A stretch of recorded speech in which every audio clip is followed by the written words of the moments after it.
man with the info. Whatever you want to know, come join the man with the info show. It's the info. It's the man with the info. Whatever you want to know, come join the man with the info show. It's the info. It's the info. Whatever you want to know, come join the man with the info show. It's the info. Whatever you want to know, come join the man with the info show. It's the info, man. You can call it information info, man. Kicking knowledge all over this nation. We ain't you can bring your hate team, but if you want to bring your hate team, we talking about so Aztecs, Opus, African, Doga. It's lessons in love.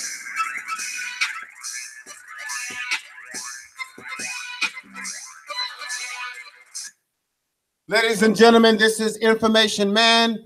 Welcome on board. For those of you that are in the chat room, welcome here. I'm pretty sure there'll be folks that will be coming on in as the night goes on. Now, tonight is very special. We've got my main man, number one man. We've got Malcolm Fletch TV with us tonight. The brother has been so generous and so righteous towards me to come on and allow me to interview him. The brother has a dynamic channel. It's full of knowledge of self. He has a video on there where he exposes the enemy and how they use these companies that they control to manipulate and control information, the power of information, and how it's being controlled and manipulated, how we're being infiltrated on YouTube and many social medias, how they manipulate Wikipedia, how they manipulate many things. You have the usual suspects, the J-men who do these things, who own these companies, the Warner Brothers of the world.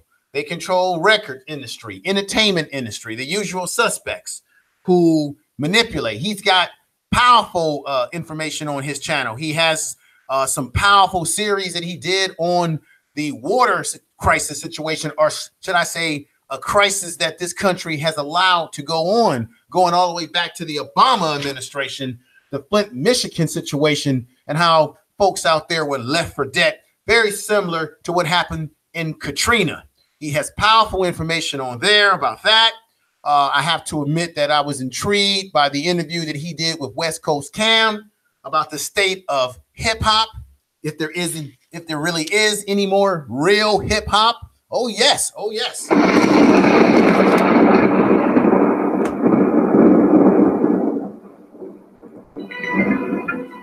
Oh yes, folks, I'm telling y'all the truth. The brother's got material on there about leadership, black leadership.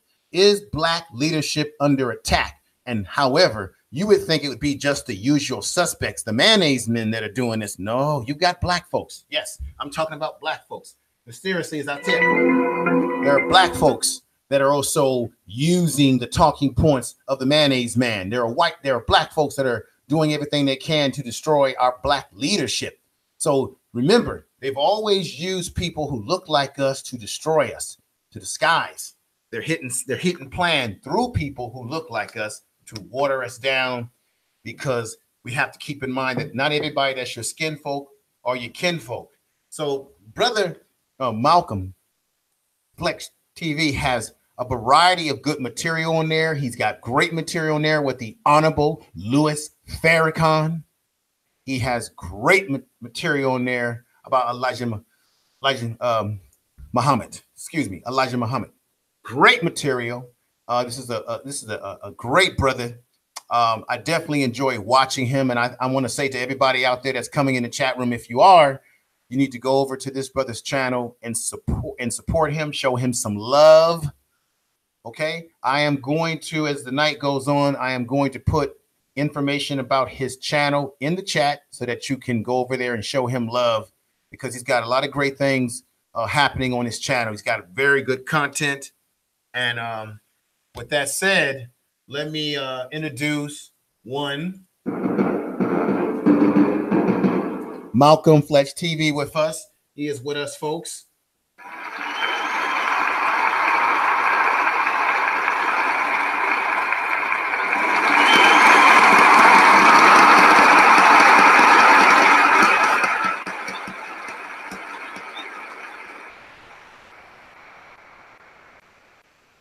Okay, my brother, how you doing this evening?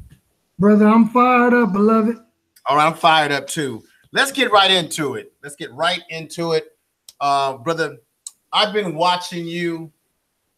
I think I discovered your channel when I was following Brother Ben X. And shout out to Brother Ben X if he's out there watching, or if salute to that brother. Salute to him 100%. I was taken back, as you already know, by what happened to his channel.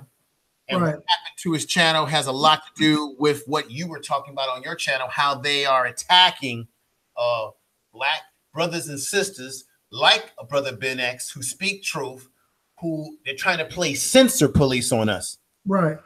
And you laid it out very on point on your channel. And you were interviewing Brother Ben X, if I'm not mistaken. And go over there, folks, and check out Brother Flex's channel.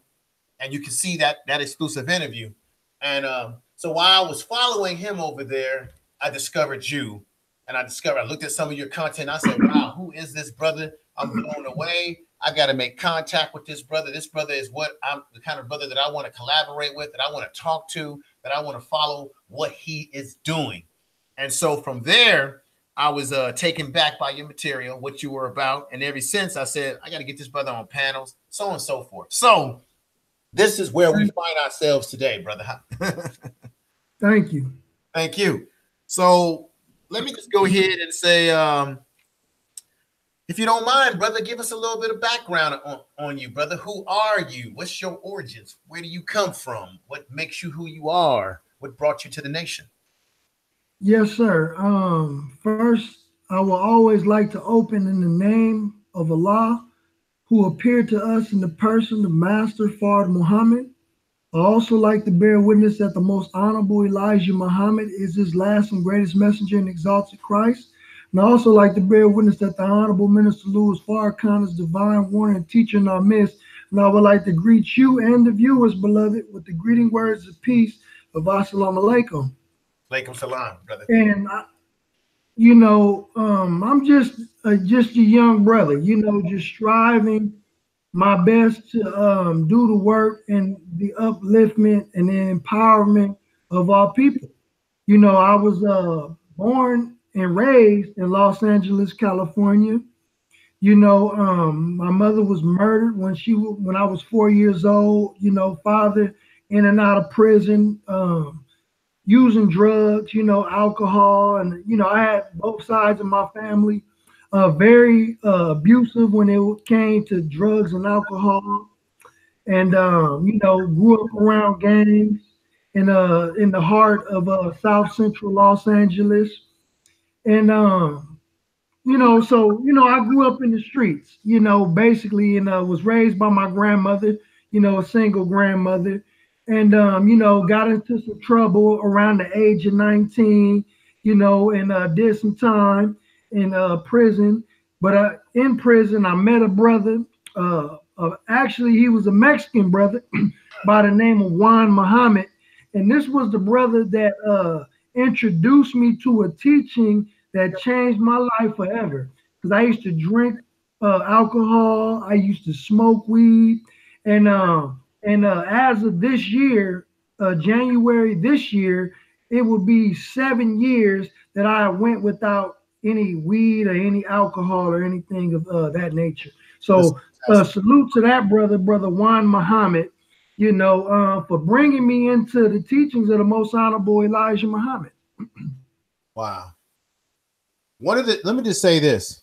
One of the things that I noticed about Islam more than any other religion is that it's not just a religion, that it's a lifestyle, from what I understand, what I've been able to gather. And in the prison system where I work, I noticed that a lot of the brothers who have taken on the lifestyle and given their heart, their love to Allah, they move and carry themselves unlike anyone else that I see in the system. And even the brothers that I see on the street that have either been in prison or have lived a lifestyle that wasn't the best at one point in time, because we all are not perfect. We all have made mistakes. I have made mistakes. Nobody's perfect. I just noticed most of the brothers that I grew up with, and I grew up the hard side. I grew up in an area where I was around people that pimped, people that I've been around all types of walks of life. I kept myself out of trouble because I was into sports and stuff. But in the neighborhood that I lived in, I was around all types of walks of life of people. And some of these brothers that I knew growing up, they went to prison, they got themselves in trouble. And some of them actually turned their life over and joined the nation, and they transformed their lives. Okay? Right. So there's something about, and I want you to convey that as best you can, brother. What is it about the nation or Islam itself that transforms a man's soul? Beautiful question, beloved. Thank you, brother. Just back on my history, beloved, and my background, and where I come from a mainly majority Christian family. Okay. On both sides of the aisle, my father's side and my mother's side. So I had no type of Islamic influence in my life whatsoever. You know, every now and then I would see the brothers on the corner of Crenshaw Boulevard selling the paper and the pie, but I never actually understood what they were doing. I just see brothers out there, but you know, me being a young black man, you know, I'm into chasing girls, getting high, you know, going to work and doing just, you know, little young, the young stuff. But you know, what makes the teachings of the most honorable Elijah Muhammad so powerful in the hills and wilderness of North America, it has an attracting ability, because most people, and I was one of them, wasn't used to a certain doctrine. I was hearing certain things that I never heard before. I was seeing certain things that were right in front of my face, but I never quite really paid attention to it, you know. And these teachings, these life-giving teachings, because we are mentally dead as a people, you know, they have a spark that gives one life. You know what I'm saying? When I heard the teachings of the Honorable Elijah Muhammad, you know, although, you know, I made mistakes in my life, I knew through his teachings I could be redeemed. Yes. Through these teachings. And these teachings have a redeeming quality because it teaches us to confront self. And that's the number one problem with most people, that we are afraid to confront self. You know, so once you have self-realization, the Honorable Elijah Muhammad teaches us that the knowledge of self is the knowledge of God, and the knowledge of God is the knowledge of self. So that's all I needed to hear. One, I realized when I learned more about myself that I was learning about God. And when I was learning about God, I was learning more about myself. And that was the deciding factor for me. And that helped me in my journey. Brother, I have to ask, man, that's some powerful stuff. I'm going to keep it real with you. I have to ask you this question. It's very important. Yes, sir. When you turned your life over to Allah and you were part of the nation, and like you said, you were living that life, or you were out there, you know, you smoking the weed, you're doing these things that some of us get ourselves involved in. Right. You know how Elijah Muhammad spoke about if you put a dirty glass and a clean glass next to a man, right, he will take the clean glass, take that clean knowledge and reject the dirty knowledge. Right. What I noticed is that when I was growing up, this is the weird, tell me if I'm wrong or right. Sometimes when you have friends, and I had friends that did stuff like this, use, smoke weed, do the whole 9 yards. Right. Sometimes when people are doing things that they know they're not supposed to do, and then when you're around them and they say, hey man, take a hit of this, take a hit of that, and you reject it and you say, nah, I'm not into that no more. Right. You ever notice how people know that they feel uncomfortable around you, right, because they know that what they're doing is wrong. Right. And you being around them in the midst of their dirt, the dirty glass, that makes them feel so uncomfortable that they need you out of their sight. They need you to go away because you're not willing to get down in the dirt with them, because that you will be a living reminder to them that what they do is wrong. What do you think about my analogy? Man, brother, yeah, you're right. You on point with that. touched my soul because, well, what the Honorable Minister Louis Farrakhan calls it is the self-accusing spirit. Yes. See, the scripture said that we were born in sin and raised in iniquity. It didn't mean that we were born sinners. We were born in a dark environment. Yes. Okay. And growing up in America, being black in America, we were made like our enemies. Okay. So most black people that we see today who are using drugs, you know what I'm saying, who are abusing alcohol and doing all type of ungodly behavior, right? Yes. What it is beloved, and I don't want to lose my train of thought. No, go ahead, brother. Yeah. Take your time. What it is that we are being other than our true selves. So when our brothers see us cleaned up, when we are being that clean glass, they are seeing a clean reflection of themselves, because as black people, we are all reflections of one another. You know what I mean? So some of our people will even get offended and say, "Oh, you think you better than me?" No, it's not that I think that I'm better than you. You just think less of yourself. You know what I'm saying? If you knew better, you would do better. You know what I mean? And one thing that the teachings of the Most Honorable Elijah Muhammad teaches us is not to be blind, ignorant followers. See, we want to know what's in the alcohol, what's in the weed, what's in the cigarettes, because we putting all these things that are harmful in our bodies. You know, so once we have the realization of, okay, now I understand why we shouldn't eat pork. You know what I'm saying? Every time you continue to eat pork and you know you ain't supposed to be eating it, that's that self-accusing spirit. And we are just a divine reminder of what our brothers and sisters should aspire to, because we are all children of God. So when you did make this transition, going to what you just spoke upon, did you have friends, people that you knew for years, did they reject you, or were they willing to embrace your change? Did it cause them to evaluate their life? What was the experience?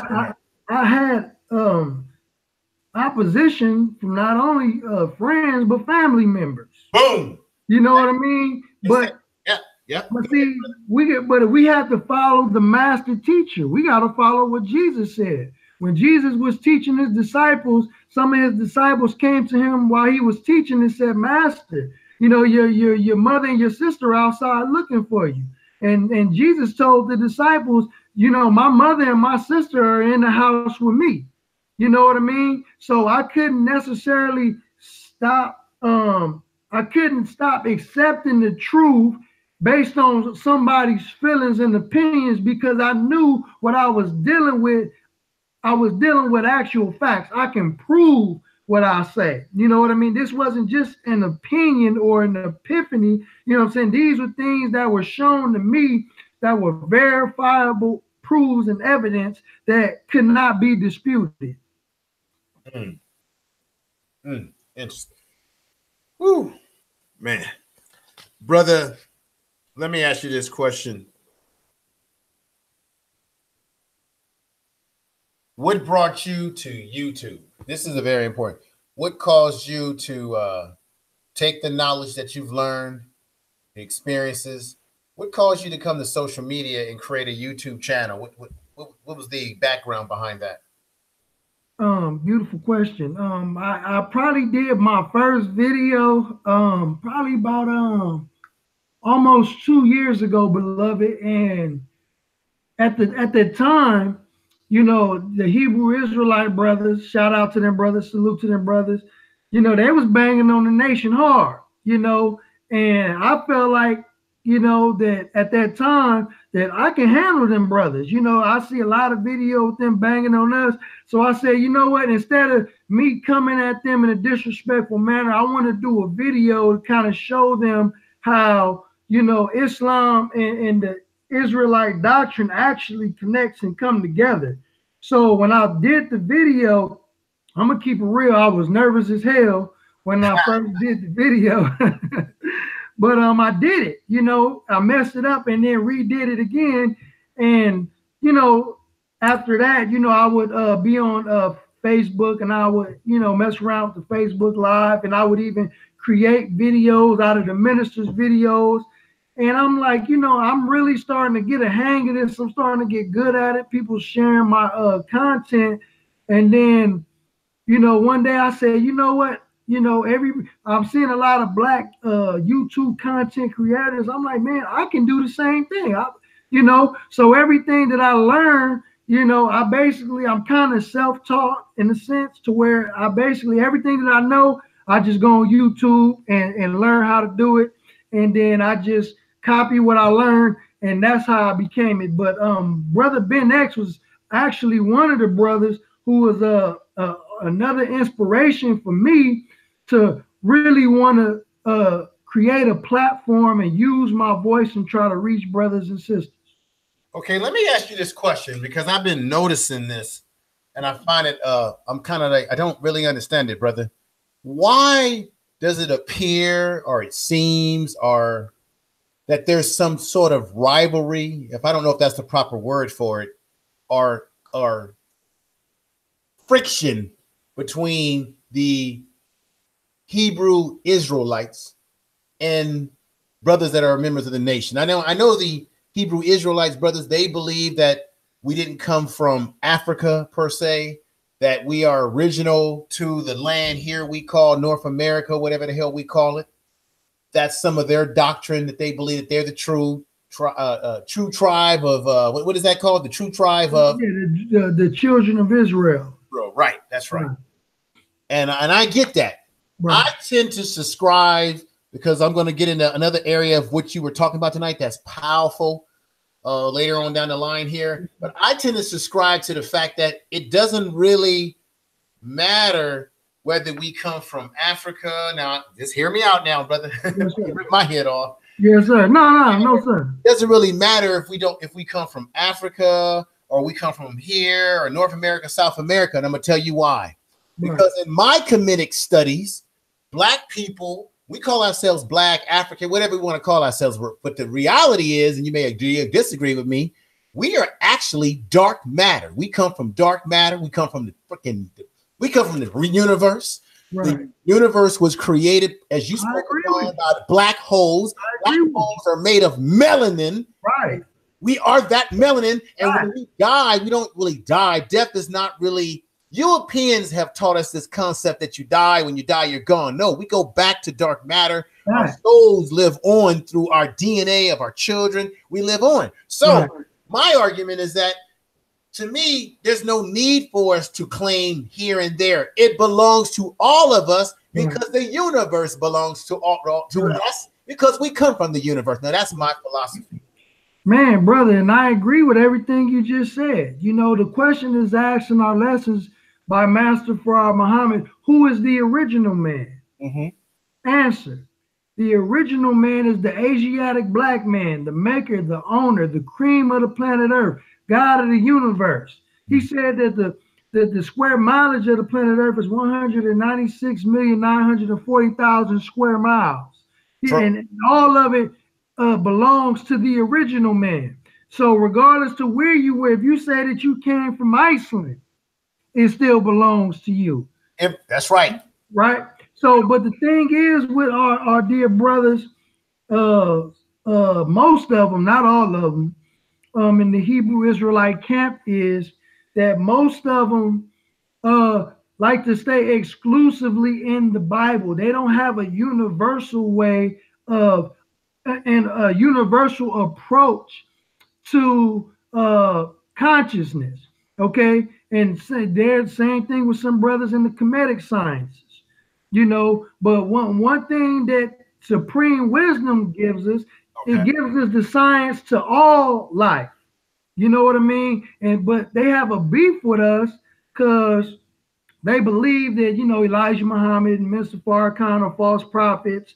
But what we are trying to tell our brothers is that when Master Farrakhan Muhammad came, he came with divine revelation.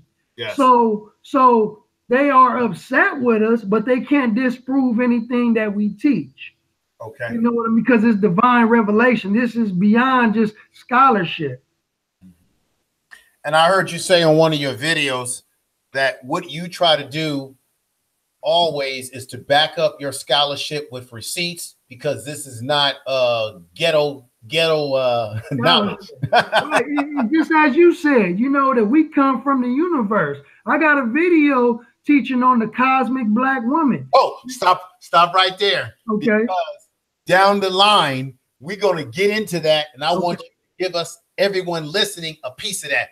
Okay. Before we move on, brother, let me say to everybody out there in the chat room, to everybody that's listening, thank you for being here tonight with Brother Malcolm Fletch TV.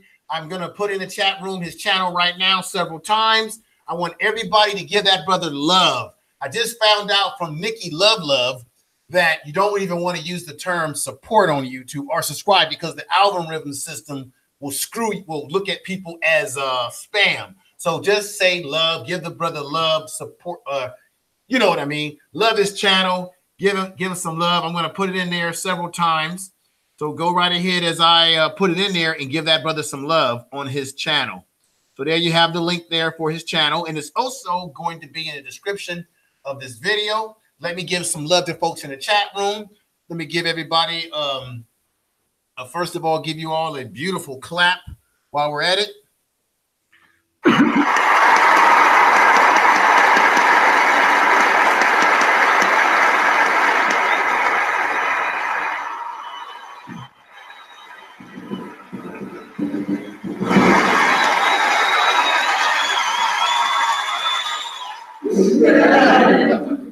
Okay, everybody. So let me go ahead and give some love to the folks in the chat room. We got Lisa Moore. We got the guy from Texas. We got Zero Calvin in there. We got the Reigning Woman. We got Light Bear. Light Bear, sister, you've been coming here quite frequent, sister. I've been checking you out. You've been very supportive. I think you've been following me for a long time. I'm going to have to mod you up pretty soon. We got T. Kelly in there. We got Anita B. Good to see you here, sister. We got 219. Thank you for being here. We got Dr. Ford. Dr. Ford, you've been a supporting sister. I'm going to have to think about modding you up too. You've been around a lot lately. You have a lot of good things to say in there. Oh, we got Bonafide 1970. Where you been, Bonafide? Good to see you. And we have, let me see who else we got. Oh, we got Penny Sparks in there. We got Real Aaron Collins in there. Good to see all these good. We got Tasha in there. Good to see all these folks. Corey. Oh, we got the Black Vegan. Very nice. Oh, brother Malcolm Fletch TV. Have you heard of a brother? He is a vegan. He teaches how to be a natural vegan. He's out of Chicago. He goes by the name Pharaoh Says That. And the brother's been around for a long time. I think he's in the music industry as well. I think he's a psychologist as well. He played in reggae bands. He sits on his channel. He has a beautiful hat that he wears. Older brother. He's been around for a long time.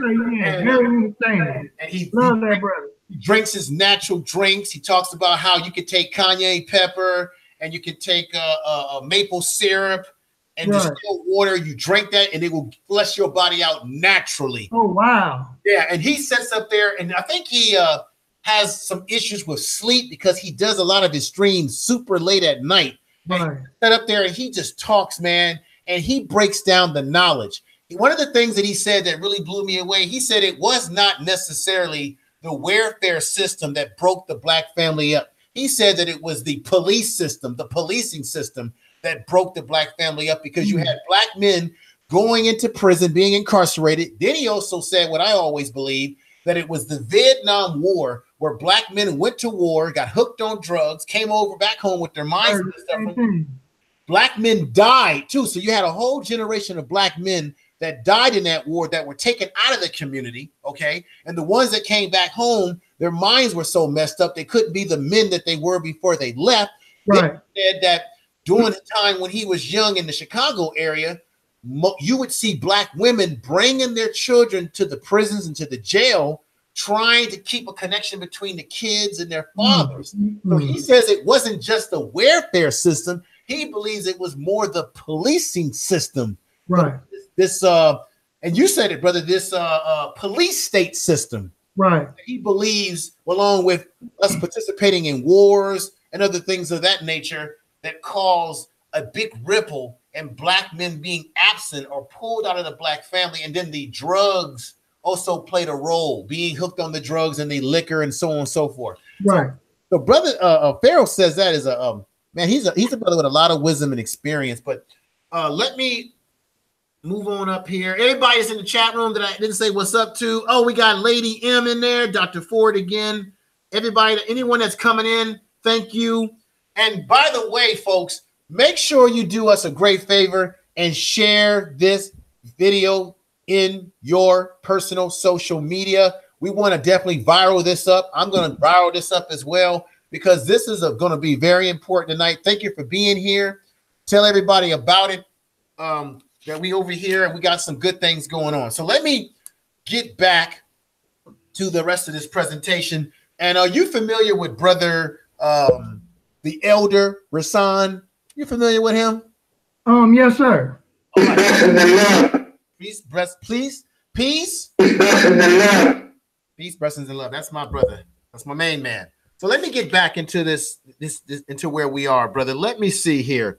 Now, let's just go right into it. The attack on black leadership, particularly as it relates to one, the Honorable Minister Louis Farrakhan. And let me just tell you something, brother. I saw Farrakhan live 2 times in my life. I saw him in Oakland many years ago when he was drumming up and the nation was drumming up support for the Million Man March. Right.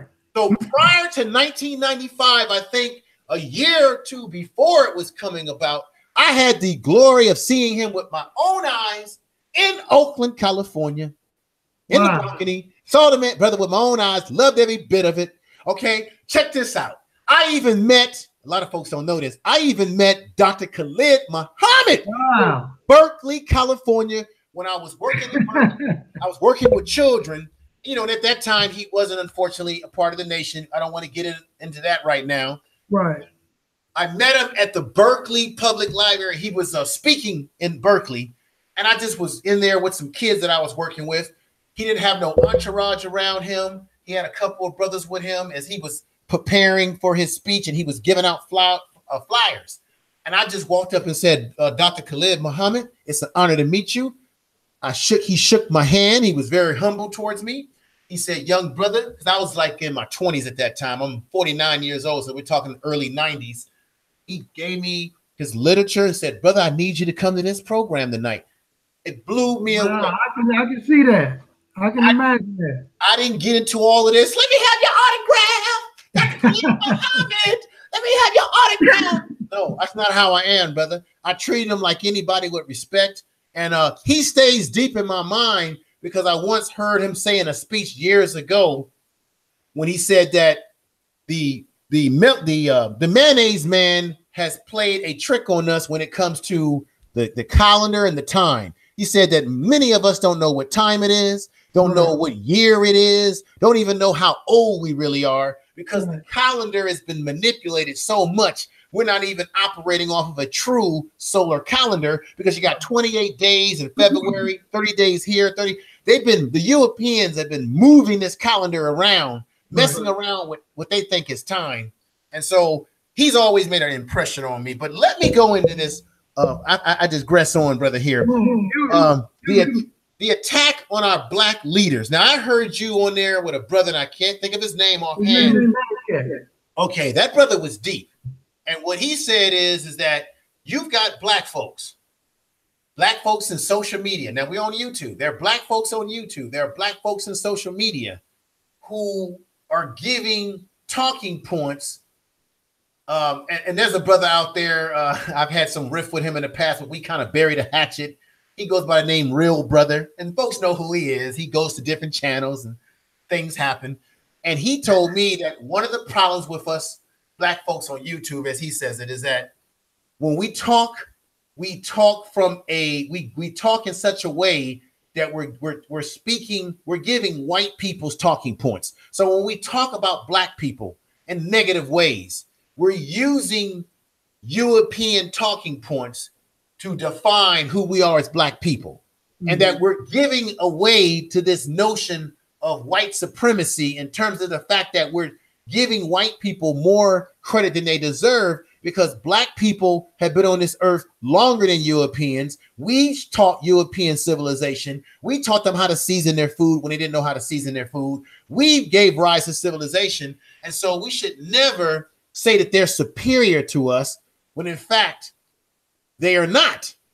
Right. And so when we begin to give them this term inferior, superior, which I just think it's a manifestation of Europeans' inferiority to us, and because they feel inferior to us, they somehow have fooled us into making us think that they're superior over us, when in fact they're inferior to us in the sense that they could have never built this world and created this society without us, because the majority of the inventions in this society were created by Black men. You know, like the light bulb was really created by a Black man. You got Gary Morgan, who created the stoplight that we use. Many of our appliances, our ice box, or the computer components, some computer components, cocaine that comes from Africa. Without that, couldn't run any damn thing in this world. Cell phone, so on and so forth. But let's get right into it. I digress again. Where are you on the attack on Black leadership? And should we be distrusting of Black folks on social media who paint these narratives and try to attack such as leaders such as Honorable Louis Farrakhan and many others like him? Yes, sir. The Honorable Minister Louis Farrakhan, as a Black man who is living and breathing among us today, has, in my opinion, I could be wrong. Okay, but I'm not going to be biased just because he's my leader. I'm just going to tell the truth from what I've seen personally. That this brother has been the best example for Black people in the sense of not attacking other Black people in public forum. Okay, he has been a brother who has always stated when he has an issue with other brothers and sisters within our community to backroom the conversation. Can no white reporters or any Jewish reporters or anybody come up with a microphone in Minister Farrakhan's face and ask him to give his opinion and thoughts on another Black man or Black woman? Our beloved minister does not go out his way to tear down other Black people, no matter how wretched we are, no matter how evil we may seem, because he is a redeemer, and he is in a redeeming pattern. He believed that we all can be redeemed, and that's the Honorable Minister Louis Farrakhan's, that's his way, you know. And so when I see brothers and sisters go out of their way to attack our leadership, okay, see that the devil that the white man, see, he came out of us before he was on the planet. We had the black germ and the brown germ. Yes. And we grafted the brown germ out of us and gave it its own form. Yes. Okay, so many of us still have that brown germ in us, and we have the ability to do devilishment. See? The Honorable Elijah Muhammad told the Honorable Minister Louis Farrakhan this. He said, stop calling them devils. Stop using that term, because anybody can be a devil, but not everybody can be Satan. So call them Satan, brother. Because as many as there is white devils, there are also black devils as well. And then in the Bible, in the Holy Quran, it calls them Pharaoh's magicians.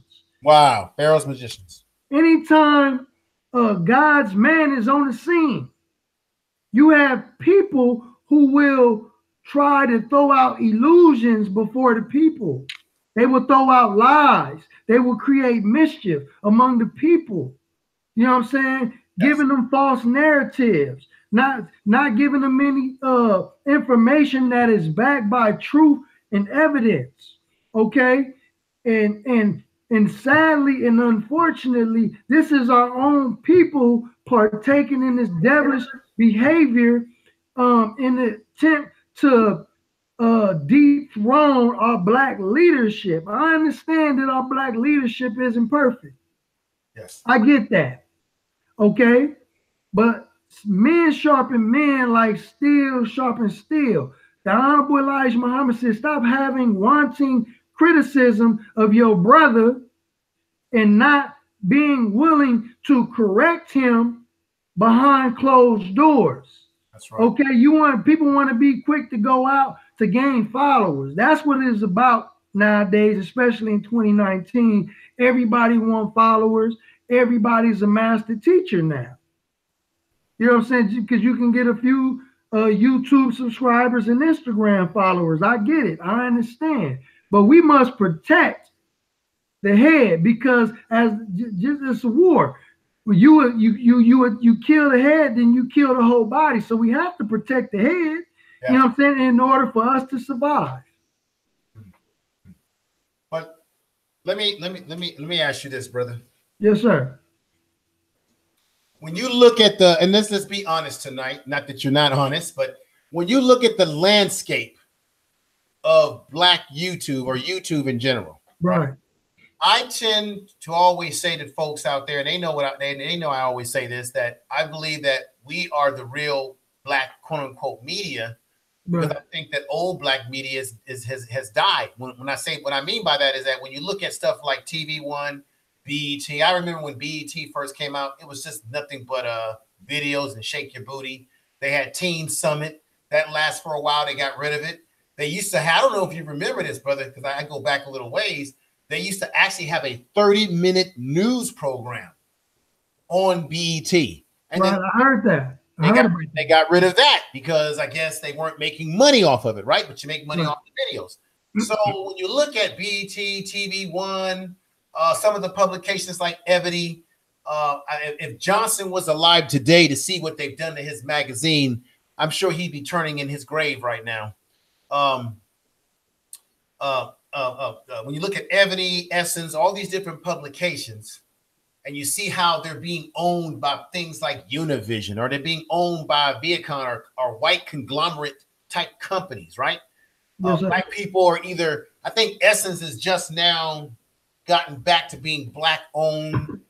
I think, let's see, The Root and The Griot, I think one of those are owned. I think The Root is owned by Univision or something like that. So what we think is Black on the outside isn't always completely Black in the inside as to who's controlling it, right? Right. But when you look at Black people on YouTube, for example, for myself, I don't have any conglomerate behind me. This is just me, you know. Right. You do a fantastic job. Thank you, brother. I go out and work like everybody else. I put up my pants I pay bills. I deal with everyday life problems like everyone else. I have a daughter. I have my concerns and my issues with her.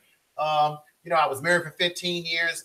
Me and my ex, we have no drama, but we deal with the everyday school and educational things for our daughter. So I don't have any big machine behind me, but I feel like individuals like me and like yourself and many others, I feel like sometimes we're putting out the news and the information that people really want to hear and people need to know that people on the big screen are not doing. I don't think someone like a Roland Martin has done us the best service because he's still sort of stuck in wanting to be capitulated to the white dominant culture, meaning let me get that job back on CNN. Democrat. Yeah. And then anytime you got folks like him and Donna Bazile sneaking questions to their mama, you know who I'm talking about, Hillary Clinton. And then they're risking their own careers to make sure that white mama is propped up. That's a problem there for me. So some of us on YouTube are really trying to empower our people, and maybe some have other reasons why they're on here. Okay, but what is your opinion on the state of Black YouTube? In my honest, beloved, I think that Black YouTube is probably the best thing since sliced bread. Okay? And the thing is this, beloved, we got to separate the wheat from the tare. Okay. Okay? Because this is the reality TV show era. Okay? And the people sadly loves filth and debauchery. You know, we like some, and forgive me, family, I'm not trying to be offensive, but sometimes we are like swine. I don't eat that. Sometimes we are like swine. A swine doesn't discriminate what it eats. See, and some of us will consume anything. So if it has anything to do with shake your butt, if it has anything to do with calling your brother or sister out of their names, you know what I'm saying? If it has to do with seeing Black people fighting in the street, or if it have anything to do with drill music and shooting at people, we want to tap into that and we want to view that.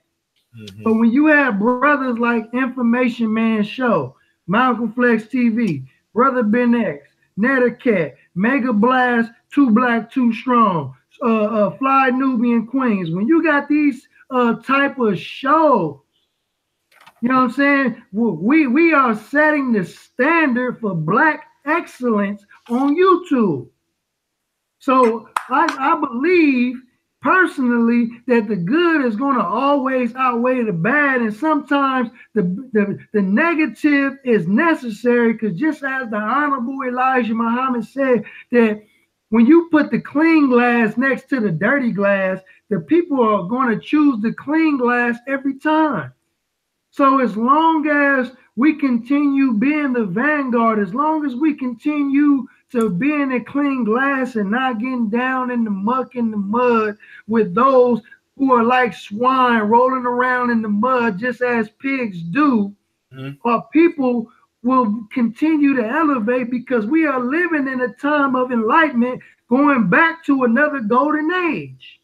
So this movement can't be stopped. Not only it will not be stopped, it can't be stopped. So I believe that there's a negative aspect in the Black YouTube community, but the positive balance it out. You know what I'm saying? And I think brothers and sisters are doing a wonderful job keeping it balanced, because we can't go too far to the left with the filth and debauchery. You know what I'm saying? We can't go. So we have to be the vanguard, and we have to continue pushing a positive message. Okay. And educating the people. Okay.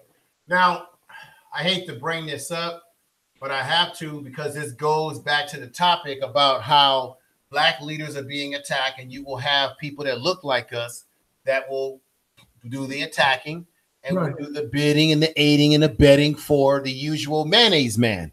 Right. And you have had your trials and your tribulations, or your criticisms of one, what is it? Young Pharaoh and SUBSCRIBE, if I'm saying his name correct. Right. And, you know, I want to be respectful here, but what seems to be the issue? Because I know Young Pharaoh seems to have a strong following. He's very critical of the nation, and he has a lot to say about the history and what happened to Malcolm X and what have you. And we're going to get into that area too. Right. And Sa-Neter, you know, he's raw and uncut. What is the issue? Can we all get along? Right. Oh, you asking me? I'm asking you what the issue is. I mean, what the thing is, beloved, is that it's never personal. Yes. You know what I'm saying? Those are our brothers, and we still love them. You know what I'm saying? But the thing is that when you have a brother who will not be honest, it is your duty to bring the truth. You know, I mean, these brothers, they take it personal, and they do personal attacks.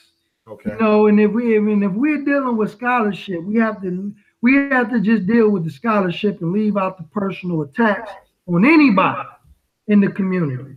And that's where it gets messy, you know. But in Islam, it teaches us in the Holy Quran to cast truth or hurl truth and falsehood until we knock out his brains. So if you consider yourself a scholar and I consider myself a scholar, then I'm going to respond with my scholarship. Especially if you're lying on the whole nation of people. I hear you. You know, real quick, before you go. No. Go on. You got the floor, brother. Just to give an example, you know what I'm saying? Like, you know, brother Information Man, you my man. You know, can nobody just come up to me and just tell me anything about you, you know, and I'm not going to vet it. I'm not going to challenge it. You know what I mean? Especially if my track record doesn't fit that and you've had a chance to get to know me over a period of time. I mean, check this out, brother. Right. I'm up here in Northern Cal, you in Southern Cal. Right.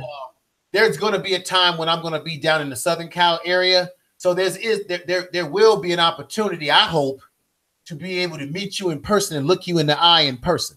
Right. You know what I'm saying? So, but I would hope that my consistency and how I carry myself, that you would be able to say over a period of time, of course, and dealing with me, nah, that's not how Info Man rolls. Because see, one of the things I don't tend to do, even when people talk about me, I don't tend to make videos where I hate on people and talk crap about people. Now, you know, if you're getting personal, that's where I draw the line.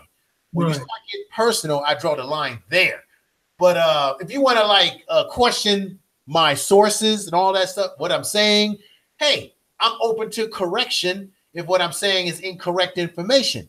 Right. But when you start getting personal, then that's a whole bag of beans. And I think what's happening is when black leaders are attacked, people were taking out their personal feelings about the individuals, and they're getting a little bit, taking it too far. Right. Okay. So we gotta be civilized. You know, I didn't been in many different situations, beloved, and in the FOI, it teaches us how to be men. If you got an issue with your brother, you go directly to your brother. And a lot of the times when brothers get to talking crazy over social media or over the phone or wherever, then when you see him in person, he don't have that same energy. No, they don't. You know what I mean? So, and you know, and it's real man training. You know, we got to teach each other. See, we are taught to teach the savage and not beat the savage. You know what I mean? Well, yeah, I know. What I think is going on is that before we had these social media platforms, these computers, the real men would have to separate themselves from the phony. So when I got into fights growing up, it was always in the midst of playing sports, playing basketball, right? Right. And so once you got into it with somebody, you had to bare knuckle it up right then and there.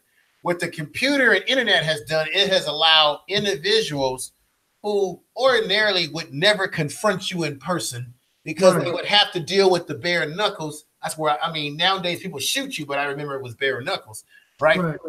And so now the internet allows people to bare knuckle you behind the keyboard. Right. And because they know that if they bare knuckle you behind the keyboard, they don't have to deal with a left hook or upper right. The FOI teaches us this, beloved. It teaches us the importance of confrontation, but not in a violent sense, but to be able to communicate between brothers and sisters. Because that's one of the main things that is plaguing our community is the communication. You know what I'm saying? We are very antisocial nowadays, and the internet is making us even more antisocial people. So a lot of us don't like to socialize with one another unless it's through a device. There's an old saying that I picked up, brother. The more we have internet, social media, the more we have technology that's supposed to help us to be able to communicate. The more technology we have to communicate, the less interconnected we are. Right. So since we have all of this, we're not connected. Now, I grew up at a time, brother, when I can remember a time when there was no such thing as a cell phone. And usually most people who had cell phones, they were those big old rocky things. Right. And it was mostly phones that very wealthy people had, or people that were into drug dealing had. And then you had the pagers. I remember when pagers came out, and that was the big deal at one time, right? A pager, right? And usually if you had to communicate with people, you had to talk to them on the phone. If you were trying to court a young lady, you had to have good gift of gab to talk to her. Right. You had to write letters to people. And now what I notice when I see youth out there, they all got their heads in their phones. When you see kids in the car, they don't talk to their parents while they're having a drive. They're in their cell phones. People are so interconnected from each other, but they are connected to machines. And I believe that this is a plan on purpose to get the next generation so used to machines, so dependent on machines, that they're going to prepare us for anything that they have coming down the pipeline within this new world order to control us by machines, just like that movie, The Matrix, to be controlled by machines. Right. And you will be willing to let them control you because you're being adapted to them right now. Right. So. Yes, sir. I agree, beloved. I agree wholeheartedly because a lot, my son, like he couldn't live in the era where I grew up. He'd lose his mind. Both of them. They'll lose their mind, if they grew up how we grew up. Yeah, they will lose their mind. So let me get into an exciting part of this interview tonight. This is the area, brother, of, I think I heard you say, Black second soul self of God, Cosmo, Black women. Let me read this correct. You talk about Black women, right? And how the nation has been made fun of. People laugh when you say that the Black woman is God, but you talk about the fact that it is the science. We have to understand the science of Black man and Black woman being gods, right? Okay? That we have to understand the science of triple darkness. We have to understand the cosmos of Black women. We have to understand that when you look at Black women walking on the earth, okay, that we can't see Black women as just earthly bound, that we have the microcosmic reflection, the microcosmic reflects the macro. Right. And let me have you explain this better than I did. I got a few things probably mixed up there. But I need you to say this because I can't say it as good as you can at this moment. Go right ahead. Yes, sir. And I also kick some of the comedic sciences as well, beloved. They teach to know thyself. As above, so below. As within, so without. A lot of people, we have wars based on who God is. But how can you know God when you don't even know yourself? How can you love God when you hate your brother whom you see every day? Yes. So when we talk about the Black man is God, the Black woman is God, the Black man and Black woman has always been here. Okay? They have always been here. The Honorable Elijah Muhammad teaches us that you can't raise a nation no higher than this woman, and 3/4 of the work is with the woman. Why? Because she gave birth to every man that is walking on the planet. She gave birth to every man that's walking on the planet. So a brother came in my DMs one time and said, brother, quit calling the Black woman God. Quit calling her God. She's earth. I said, brother, how can you just limit her to the earth when she was around before the earth was even created? She is the cosmic womb, the womb man that was here in the very beginning that gave birth to the physical universe. Because at one point that Allah, the original man, Adam, was he was in the atom, he was in the mundane egg, according to the ancients. He was in the mundane egg, he was a being of pure light. So when he came forth and emerged from that atom or the mundane egg, she, the cosmic mother, the second self of God, gave birth to Adam. Some call him Haru. Okay? Yes, sir. That's who she is. Now, she represents the divine feminine. Man is the divine masculine. Mm-hmm. So let me repeat this. Go ahead. The woman is the divine feminine, and the man, I think there's a little bit of an echo effect. I don't know where that's coming from. And the man is the divine masculine, right? Right.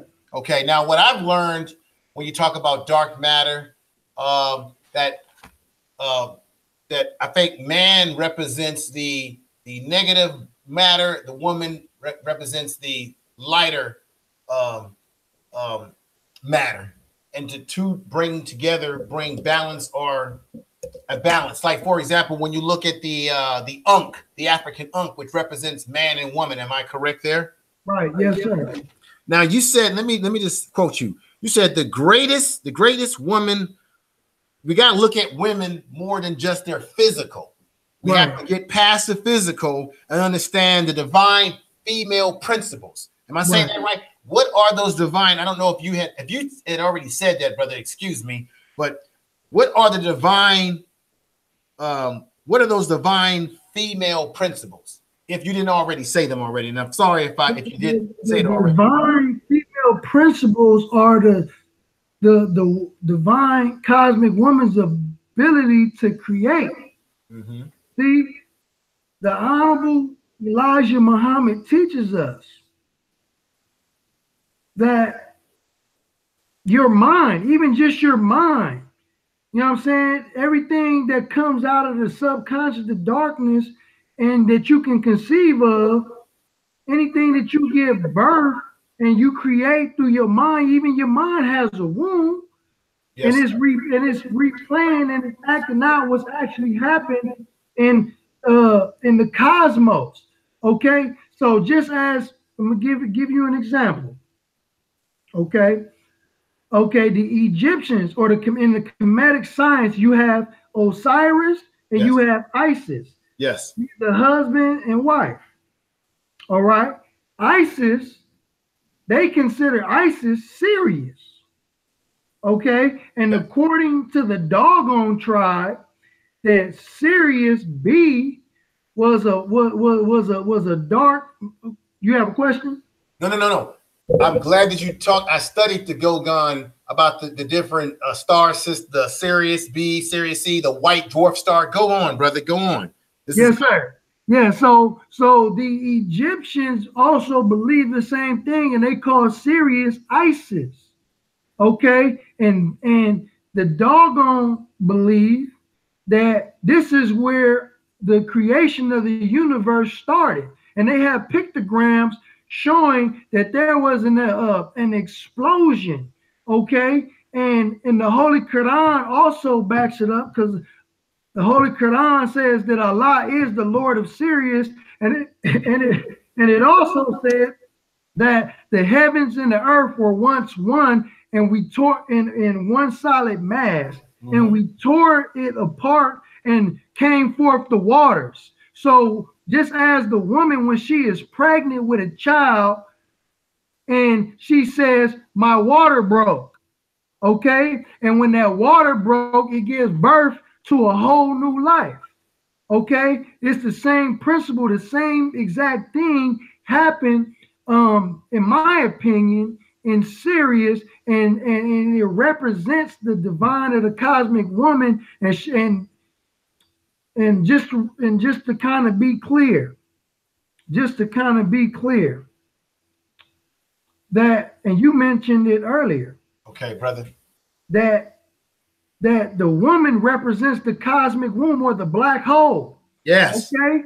Dr. Malachi Z. York, he called Sirius the 19th galaxy. Okay. So Sirius gave birth to our galaxy, and we passed through that black hole, creating our physical universe here. And it is funny that when you go and read the 19th surah or chapter in the Holy Quran, because there's a code of the number 19 in the Quran, you can look it up on YouTube. It has a mathematical code of the number 19. Malachi Z. York said that the 19th galaxy is Sirius. Okay, yes. And the 19th chapter in the Holy Quran is called Maryam. Okay, Maryam, and we all know that the story Maryam comes from the story of Isis and Haru. You know what I'm saying? The story of Mary and Jesus comes from Isis and Haru. Okay, yes. And in the Nation of Islam, the MGT and GCC, their garments are considered or called the number 19 uniform. So that number 19 is very special. You know what I'm saying? And it relates to the woman. And the Honorable Minister Louis Farrakhan said, inside of the womb of the woman is the mystery of God. Because, let me just say this, brother. If we say that God brings forth life and all living things come from God, and a woman is able to create life through her womb, right, then on the principles in the science that you speak upon and that we're talking about, that would make the woman the closest thing to God, because she's able to bring forth life, which creates what? The world. Right. Now, check this out. In the physical universe. Physical universe out of the triple darkness. Right. Dark matter. Now we come from black people, we come from dark matter in particular. Right. Let me just say this to you. We both tonight, as we're talking about this, brother, and you are speaking on this very professionally, I'm gonna tell you right now, there are some that are watching this right now, and that will probably watch this later, and they will say, "Now look at those two simps up there. Look at them two beta males. They're calling women gods." And then there'll be some that will say, "Oh, that's just that pro-black hustle. That's just a way to get in the women's you know what by calling women gods, because that's just another hustle to get in their pants," right? So there are some out there that everything that you just said has went over their heads, or it's stuff that they've heard before, but they're still focused on the fact that, oh, that's just that old woman is God worship, trying to kiss women's butt. That's because you've both been raised by a female without a man in your family. That's you worshiping the matriarch instead of the patriarch. What do you say to the critics out there? What do you say to our critics? Yes, sir. I would say that everything that we teach in the Nation of Islam and the Kemetic sciences is backed by science and mathematics. That's right. These are divine principles. When you see objects, okay, that is able to impute energy, okay, that's able to install energy, it is shaped like a phallic symbol, okay, like a phallus, like the microphone. You know what I'm saying? You see the microphone is able to impute energy, okay, and anything that receives energy, it looks like a womb. So when you go into a plug, okay, you take the plug and you get ready to put it in the socket. The socket represents the womb, and the plug represents the phallus. Or when you go to your car and you get ready to put gas in the tank, okay, and the gas tank represents the womb, and then the nozzle represents the phallus symbol. Okay, so anything that is getting ready to inject energy into something, it is shaped like a phallus or a penis. And anything that is getting ready to receive and harness the energy, it is shaped like a womb. Just as you mentioned earlier, the ankh. The ankh is shaped, the rod or the shaft of the ankh is shaped like a phallus symbol, and the top part is shaped like a fallopian tube. That's right. So anything in nature that you see that is receiving and that's giving energy and receiving energy is always symbolized by either a phallus and a womb. You can see it in everything that we do. Let me say this to you. So for those of you out there who are listening, who are saying, there y'all go with that pro-black stuff, that black woman is God, that's just another way to get in their pants, and that don't make no sense, and all of that. As brother Malcolm Flesh TV stated, it's all backed up by science. Right. And this is another way I'm going to reinforce this science. When I was at San Francisco State University, I also have a background also in African history, and I took a course called pigmentation. It was a pigmentation science course about melanin. Right. By Dr. Professor Phil McGee. God bless his soul. He passed away some years back, but he's still with us. His spirit still lives. He's not really dead. He's just going back to dark matter. That brother told us in the class, he asked us, first of all, I can end this class right now if y'all can figure out the formula, the mystery word for the day. Well, for whatever reason, we couldn't figure it out. And he said, the first thing we have to understand is that I am because you are, and you are because I am. We are interconnected. Right. And one of the things that he taught me in the class about melanin is that melanin works like a photosynthesis plant. It takes in positive energies, it takes in negative energies. Right. And when you talk about the woman's womb or the energy of this mic I got here, or certain forces or energies in the body, right? Right. And he says that melanin, and he said every part of your body, melanin is in food, it is in the water, it is in the plant life, it's in your eyes, it's in your ears, it's in everything. He says the reason why black people, we move the way we do, we carry ourselves the way we do, some people call it swagger, is because of how the melanin, the rhythm of the melanin in our system of our bodies. Now, this is what he said. When you eat fruit, dark pieces of fruit or any those dark areas on a banana, that's melanin, right? He was saying that every part of our body that's most sensitive, like a woman's breast or your nipples or the private area, areas that are very dark on your body tend to be very sensitive areas. When you get moles on your skin, that's all melanin. He says, now the reason why those areas are very sensitive, particularly the sexual organs when a man is making love to a woman, because that is the energy. That the melanin, that's the energies, either negative or positive. That's the energies. So when a man and a woman are making love to bring forth light, right, the woman has those energies in that private area of her body, energies in that womb. When you're making love to a woman and you're touching those sensitive parts of her body, and she's feeling a certain that when you're touching her, we call it, it feels good.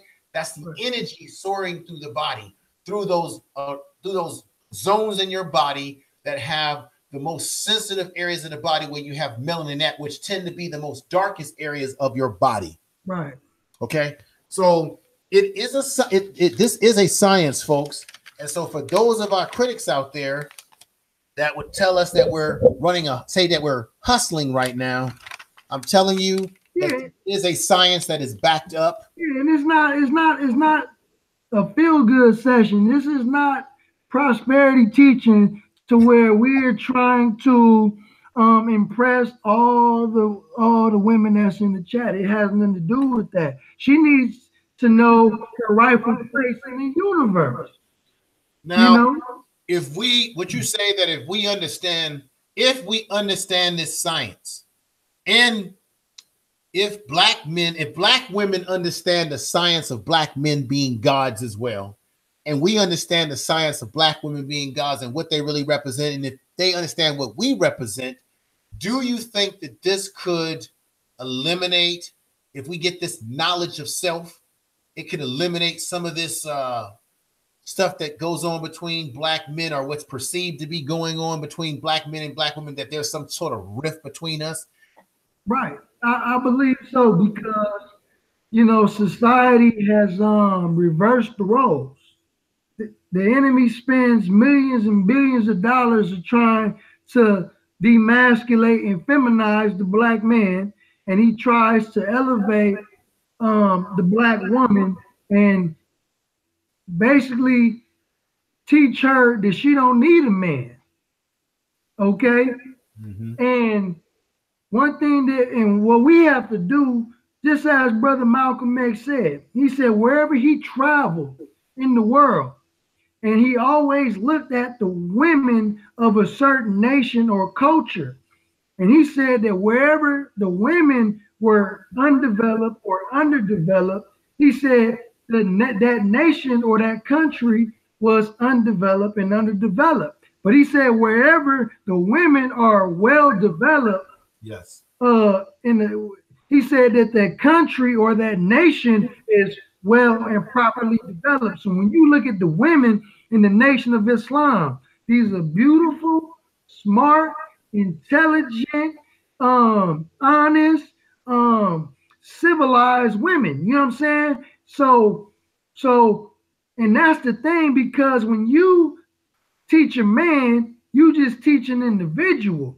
But when you teach a woman, you teach a whole nation. And I brought a sister to the nation probably a couple years ago, and her children, you know what I'm saying, these are little Muslims. I'm like, man, that's my reward right there. You know what I mean? That I'm not only to help change her life, but I can help be a part of her children's salvation. You know what I mean? Just, you know what I'm saying, by help civilizing their mother, So I think that it is very important that we all know our place in this world, because, sisters, you may not think you need a man, but you do need a man. And brothers, you may not think you need a woman, and I don't think you would be in your right mind if you felt that way. But brother, you definitely need a black, and especially a black woman.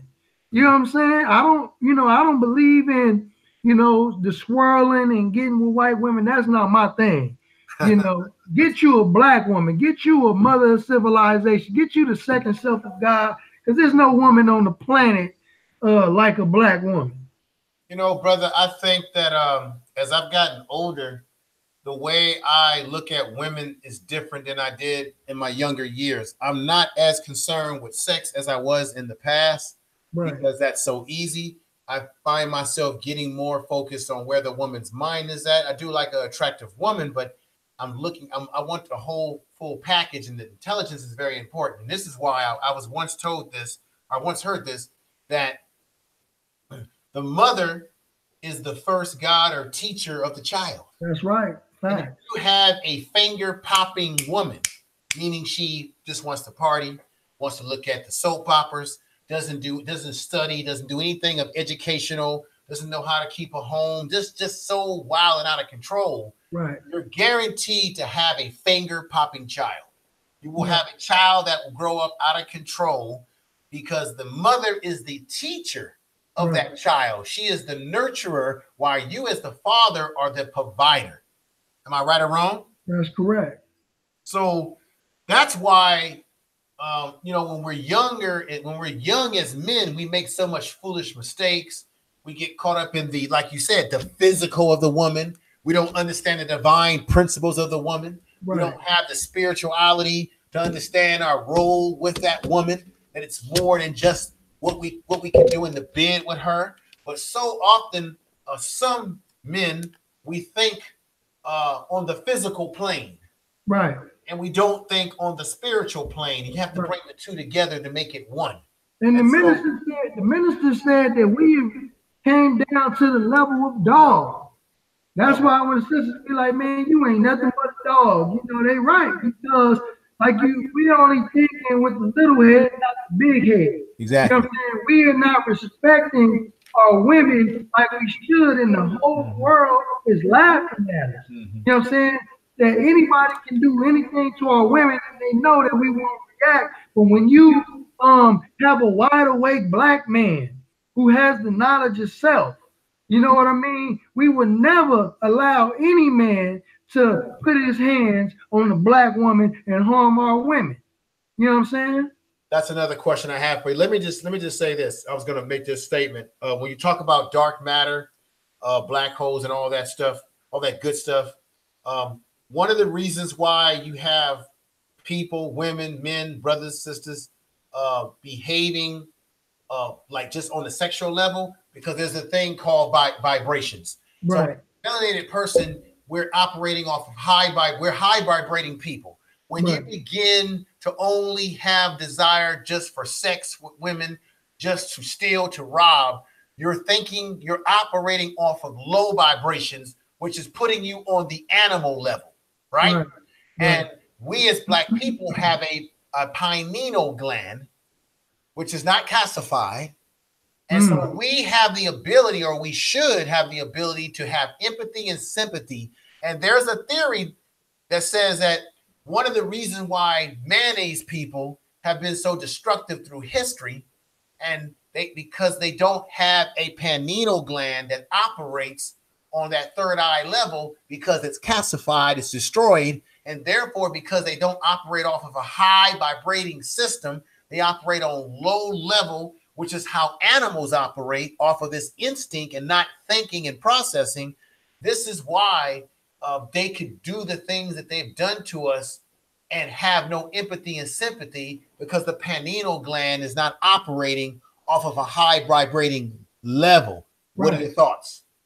The Honorable Elijah Muhammad gave us the history of the mayonnaise. I like that term. I never used it before, but I like it. And he said that they are a made man. They were not created. They are a made man. Okay. And the process that they were made was through a process called grafting. Okay. And so their father, by the name of Yaqub, he was a black man. You know, he taught them a system of lies and tricks. And he had people under him. He had a nurse, he had a mortician, he had a cremator, he had a doctor, and he had a preacher. And anybody who didn't follow his laws, he killed them, he murdered them. The darker children, he murdered the darker children and stuck needles in their heads and fed them to wild beasts. This is the process that the mayonnaise man was created. He was not created. He was not created in righteousness.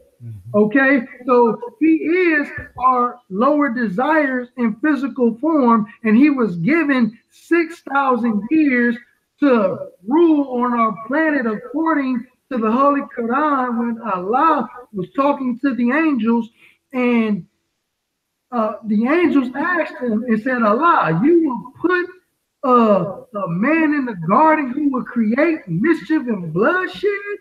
And Allah responded to the angel, said, I know what you know not. And also, when Allah was talking to Iblis in the Holy Quran, Iblis asked Allah to respite me until the day they are raised, until the day who are raised, the original man and woman in the hills and wilderness of North America. So what they did was, since we are living in Satan's world, okay, they have made the people of God liken unto themselves. Okay, so when we as black people are watching pornography, you know what I'm saying? We are parading ourselves out in the public forum, our sisters half naked. Okay, this is just a sign that we are being other than ourselves and who God created us to be. But like our student minister, Brother Nuri Muhammad, once said, he said that fasting is important because if we can't control our appetite, then we won't be able to control our sexual urges. So we must control our appetite. We must have discipline in order to control our sexual urges. Brother, let me say this. I believe part of the principles, I think one of the problems, and I know you've heard this in the nation, one of the problems with black men and black women in today's society is that we're out of balance. We're not in balance and harmony with one another. Some of us are not in balance. And I think that's one of the issues is that I don't know if we as men understand what it is to be a man anymore. And I don't know if women understand what it is to be a woman. I don't know if we understand our roles, because with society twisting around gender roles, and with so much that's happening in mass media with the feminization of Black males, I don't know if some of us understand what these principles are when we get on social media trying to criticize Black women or even Black men, when we may not even know what it is. Now, I know one of the principles that I feel is very relevant is that as a man, I need to have some restraint and control over some of my emotions. I must be able to control myself from the desire of the flesh, meaning, like I said, not thinking on a low animal level, right?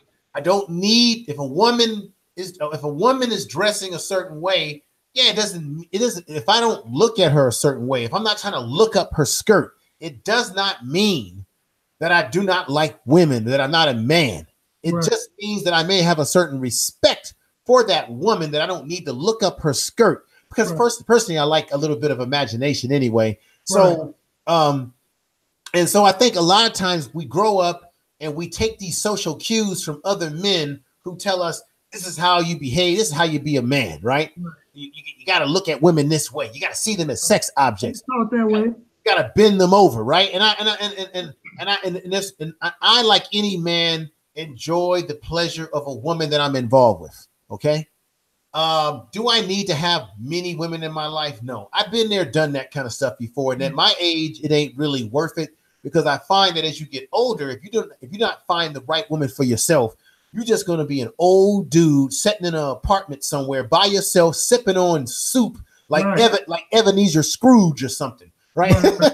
And you transfer energy with people that you just randomly sleep with. You know what I'm saying? You just sleep with somebody and think that's it. You know what I'm saying? Y'all transferring energy.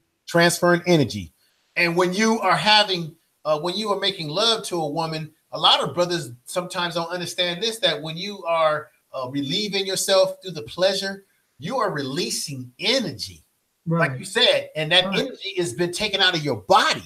It's a portal. It breaks you down. So you have to be, you know, in some cultures, not to get super graphic here, in some cultures, I've heard maybe even in the Israelite culture, they say it's for a man, it's not right for a man to ejaculate himself, because there's a book called The Tao of Sexology. Okay. For all those who may be interested in that, you know, I've read it. I would suggest you read it. It's a good read. It's called The Tao of Sexology. You know, and it talks about that. And you know, I'm not going to really get into it, but it's definitely a good read. I've read it. Okay, brother, let me do something right here. Let me let you know what the time that we have. Let me tell you what the deal is.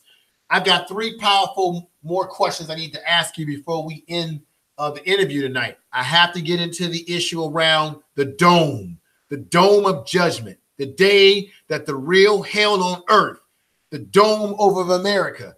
I've got to ask you about that. And then the next question is the issues around Flint, Michigan, because I saw some of your 2 videos about the issues around Flint, Michigan. Right. I've got to ask you about the failures or the positives of one Barack Obama. Right. And then we're going to bring it on home with a crescendo tonight with the issues around the state of hip hop. So what I want to do is that when I come back to these questions, for the sake of time, I want to make sure that I'm going to try to keep us on topic based on these questions. These next 4 questions that's going to take us home. Yes, sir. And while I do that, let me just do an announcement here. I want to say everybody out there that's listening and speak in Spreaker tonight, thank you for listening. Thank you for supporting the podcast. Everybody out there in YouTube tonight, thank you for supporting this podcast, this live stream tonight. I want to give a little bit of love. We got brother Malcolm Flex, brother. We got your main man in there. We got brother Dubian. Brother Dubian, brother Dubian is in there. He's in there. I'm tongue twisted right now. Sorry about that. We got brother Cap in there. Brother Cap, PY2. I love that, brother. We got Gigi in the house. We got Erica in the house. We got Gigi again. We got Nikki Love. Oh, I love me some Nikki Love. Look, everybody, I'm gonna keep it real with y'all. Please go over and give Nikki Love some love on her channel. Give her some love. She's been very supportive of me. And Sister Nikki Love, I saw your video. You had a beautiful dress on, and I left you a message. No, I'm just being funny. She's a really good sister. She had a beautiful dress on that she had on. It wasn't nothing nasty, you know. It was a very nice dress. And what she does on her channel is that she presents food. She presents a place where people can go and get support to their channels. She's a lovely lady. She looked beautiful in her dress, and I say that in the most respectable way. And she has been a big support to me over here. So I must give her a big shout out. And everybody that's in the chat room, get your butt over to her channel. Hit the avatar of her in the chat room. And you say she be cooking? Yeah, well, she has one of these channels. You know, there's several channels within Black YouTube that we can't sleep on, where you have Black folks who go out and they do, they go out and they get food, they cook food, they give you their opinions on food and snacks and things of that nature. But you know what they say, right? What do you say, sir? I said, you know what they say. The fastest way to a man's heart is to his stomach. It's in his stomach. And you got some of the folks that I have given some love to, that she's told me to give some love to. There's some sisters on there that have some cooking channels and fashion channels. There's one sister, beautiful chocolate sister. I just all I know is I gave some love to some folks that have some beautiful channels, folks that I'm gonna be bringing onto the platform very soon. And she's got a good thing going on over there. So everybody in the chat room, show her some love by going to her channel and clicking over there on what she's got going on. I'm gonna give some. Let me see who else we got. We got Matt D in there. Let's see, and we got COU in the house. We got my man Art in the house. Andrew Toppin Jr. We just got a lot of good people in here. We got Brother Rob. We got Brother Gab Talk Media in the house. I think he was in here at some point in time. He's around. We got Tasha, Taylor Green. Anybody that I didn't mention, I apologize if I didn't give you a shout out on here. We got Academy. There's some names I can't make out. Some names I can. Anita B. Dr. Ford. Good to see you, sister.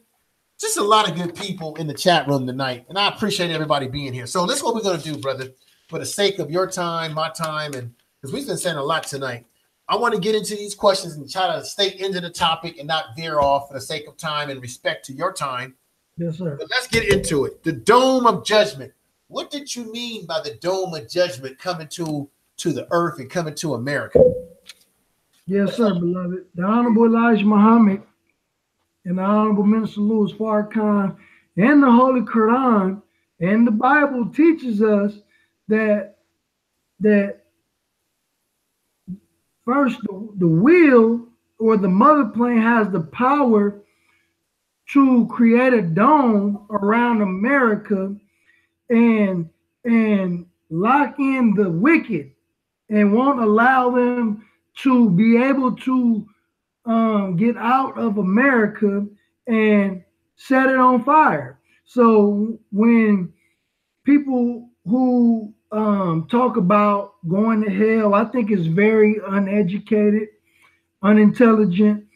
I believe that when Allah's or God's chosen people leave the shores of America, the wicked will be trapped in the dome, or the Quran and the Bible describes it as something like an oven burning, because Allah will not destroy the righteous with the wicked. So basically, according to the teachings of the Most Honorable Elijah Muhammad in my studies, beloved, that when we leave the shores of America, America is going to burn for 690 years, I believe, and I think it's going to take like 310 years to cool off, according to the Most Honorable Elijah Muhammad in prophecy. So we're going to be gone from America for over 1,000 years once we go back to the promised land, because the whole world is waiting for the chosen people to go back over in the east, back to the promised land. You know, even the Muslims or the guardians of Al-Aqsa, the guardians of the Dome of the Rock over in Jerusalem, admitted that God's chosen people, the true children of Israel, are black people. And they sent the letter to one of the pastors in Philadelphia revealing the identity of who we are. You know, so I believe that this dome is only preserved for the wicked.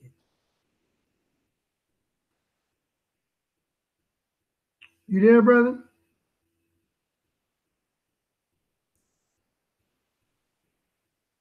Brother, I'm here. I Yes, had sir. my mute on and I had the cover on, but I'm listening to everything that you were saying. That's what I was trying to say. Is that's powerful. What you just said, everything that you said was on point, brother. Right on the money. Let me dome. That's interesting. And you know, in the beginning of your video, you took some footage from a show that I used to watch. I used to love that show. That show was on point. Right. And you know what I noticed? Give me your opinion. I said I wasn't going to veer us in some other area, but I got to get your opinion on this. Okay. I think the mayonnaise man always puts in the movies that we watch what dastardly deeds are. So when you look at movies and you go into the movie theater, folks, and you laugh and that was entertaining. No. They're telling you what they're doing. If they're making movies about population control, if they're making movies about police states, if they're making movies about machines taking over, computer chips being put in your body, that's because that's really the plan. And they're put in, and to show you how arrogant they are, they put it right in your face for you to see, but you don't get it because you're being entertained. Give me breads and circuses. Put me to sleep. Okay. And the thing is that they know that their time is up and they have a limited time. The scripture called this location that we call America, called it Mystery Babylon. And God said when he destroyed the world in the future, that he's not going to destroy it by a flood again. He's not going to use water again. He said this time he's going to destroy this world with fire. Okay, and this fire is described as an oven burning in a dome. You know what I'm saying? To where the wicked won't be able to escape. And that's why this enemy, the mayonnaise man, I love when you say that. Yeah, he doesn't want to separate from us because he knows the moment that we separate, that our God is going to kill him. Mm-hmm. Okay, brother, let me just say this, because I just realized that I have to bring in the bonus part tonight before we end, which would be your words as it relates to this issue around whether there was this issue between the Honorable Elijah Muhammad and one Malcolm X. Okay. And you showed the receipts. I might even share the screen to either play your actual video, or play the audio of it. I have it set up for both things. But the Flint, Michigan, can you please just give us, for the time and everything, can you give us a nice summary of the buffoonery and chicanery and the technology that is going on in Flint, Michigan? Right. Yes, sir. What's going on, family, with Michigan? That there is ethnic genocide taking place at this very moment. This issue started probably about 3 to 4 years back, and it hasn't been fixed. Even when President Barack Obama was in office, it still hasn't been fixed. And what happened in Flint, Michigan, that at that time they were getting fresh, pure water from Lake Huron, which is a glacial lake that they had been getting for years. Okay, but the governor, Rick Snyder, change the piping system, and instead of continue funneling water from Lake Huron, he started funneling water from the Flint, Michigan River. Okay, and this is contaminated water, and he did this for corporate interest. He did this for money interest for him and his colleagues who supported his campaign. Wow. Okay, and he sold out. He sold out the people of Michigan, and what the dude did was he implemented an emergency manager, meaning that he got rid of the mayor and he got rid of the Congress people, so nobody could dispute his actions at the time. Okay, but just recently, I was told by a Sister Audrey, she lives in Flint, that Rick Snyder is no longer the governor. All praises due to Allah, and I'm going to interview couple brothers and a sister on the water crisis that's taking place. So I would like to just ask all of the viewers to not only just check out my video, but if you can find a somewhere that you can donate, because we got to get our brothers and sisters some clean water down there, because this water is contaminated with high lead levels. Okay, there was a whistleblower.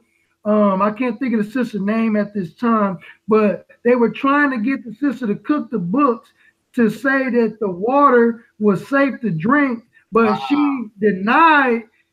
She refused to lie and say that the water was safe to drink, and it still had high levels of lead. So many people have died in result to this. Many children have like scabs and stuff and rashes all over their bodies. The hair, people's hair has been falling out. Like about 37,000 children in that area has been affected. You know, and they said once your blood is contaminated with lead, it is with you for life. They said that you will pass this lead contamination down to your grandchildren. Wow. That's how bad it is. So we want to try to build awareness on what's actually taking place, not only in Flint, because these things are taking place elsewhere, but Flint is the main focus at this time. Okay. While you were speaking, I'm putting your channel once again into the chat room. Everybody out there, do us a great favor. So give this brother some love. I put his links in the chat room a few times here. The links to his channel are also in the description of this video for tonight. So you can always come back to this video and go right into the description and click into his channel. But I put the links in there a third time. When you have a chance, go over, support this brother, because this is what it's all about, folks. This is what it's all about. So definitely give him some love. Love his channel. And this brother is fantastic, as you can hear. This is why I had to get him on. This is why I was blown away when I first encountered him interviewing one brother. You know the brother, Ben X. Wow. Let me ask you this question. Yes, sir. I saw the footage where it had Obama. Right. Folks were really pissed off at Obama because someone advised this Negro to get up there and ask for a glass of water. When people were already talking about they didn't have clean water. So he's asking for a glass of water. Then all of a sudden they bring him a glass just as the water is that's dirty. And a lot of folks felt that it was an insult because he kind of sipped it a little bit. He didn't really drink it. Right?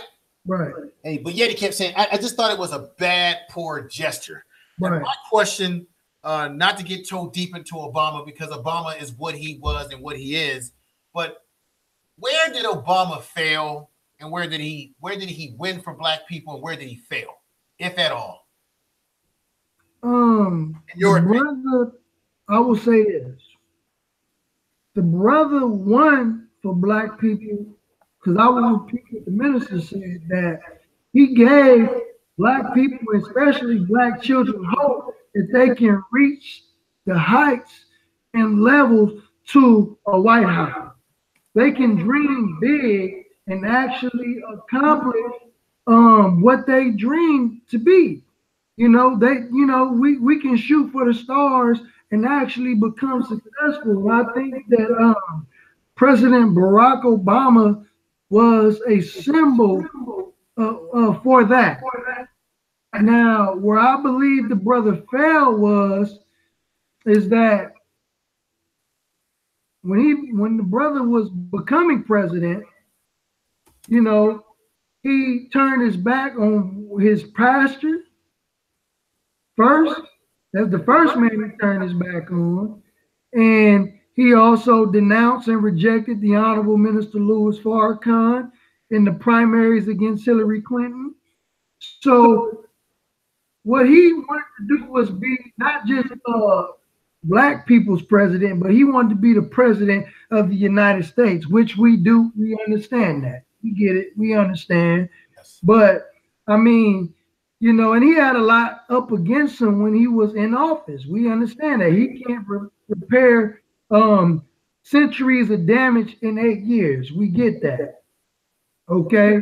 But when he went into Flint, Michigan, and I mean, this brother showed who he was when he lied, because President Obama wasn't perfect. He lied to the people, because they knew that the water wasn't good to drink. So he basically sanctioned Rick Snyder. He basically gave Rick Snyder the okay and the pat on the back and say, hey man, continue doing what you're doing. But a lot of people don't talk about Barack Obama with the drone strikes, killing innocent civilians, women and children. A lot of people don't talk about him having Colonel Muammar Gaddafi assassinated. And this man has done nothing but he brought the education system up in his community. The people there live rent-free. He helped people buy houses. He helped people get in cars. He even said in his book, The Green Book, that he won't even house his own parents until everybody in Libya had a house. So there was no homelessness in Libya.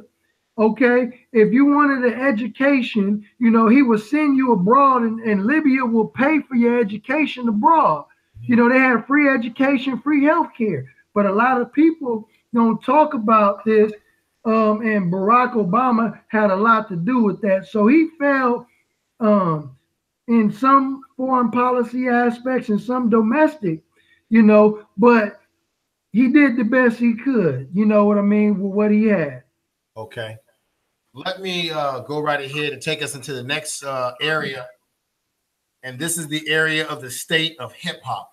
Now, you had the interview with brother West Coast Cam, right, who I definitely would like to talk to myself personally on an interview as well. But stated here, the state of hip hop. Let me see.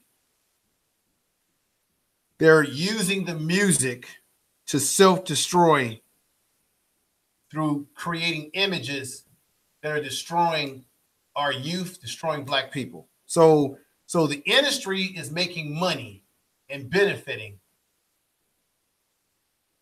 from music that's being created that is designed to send an image of us around the world, to destroy our image, destroy who we are.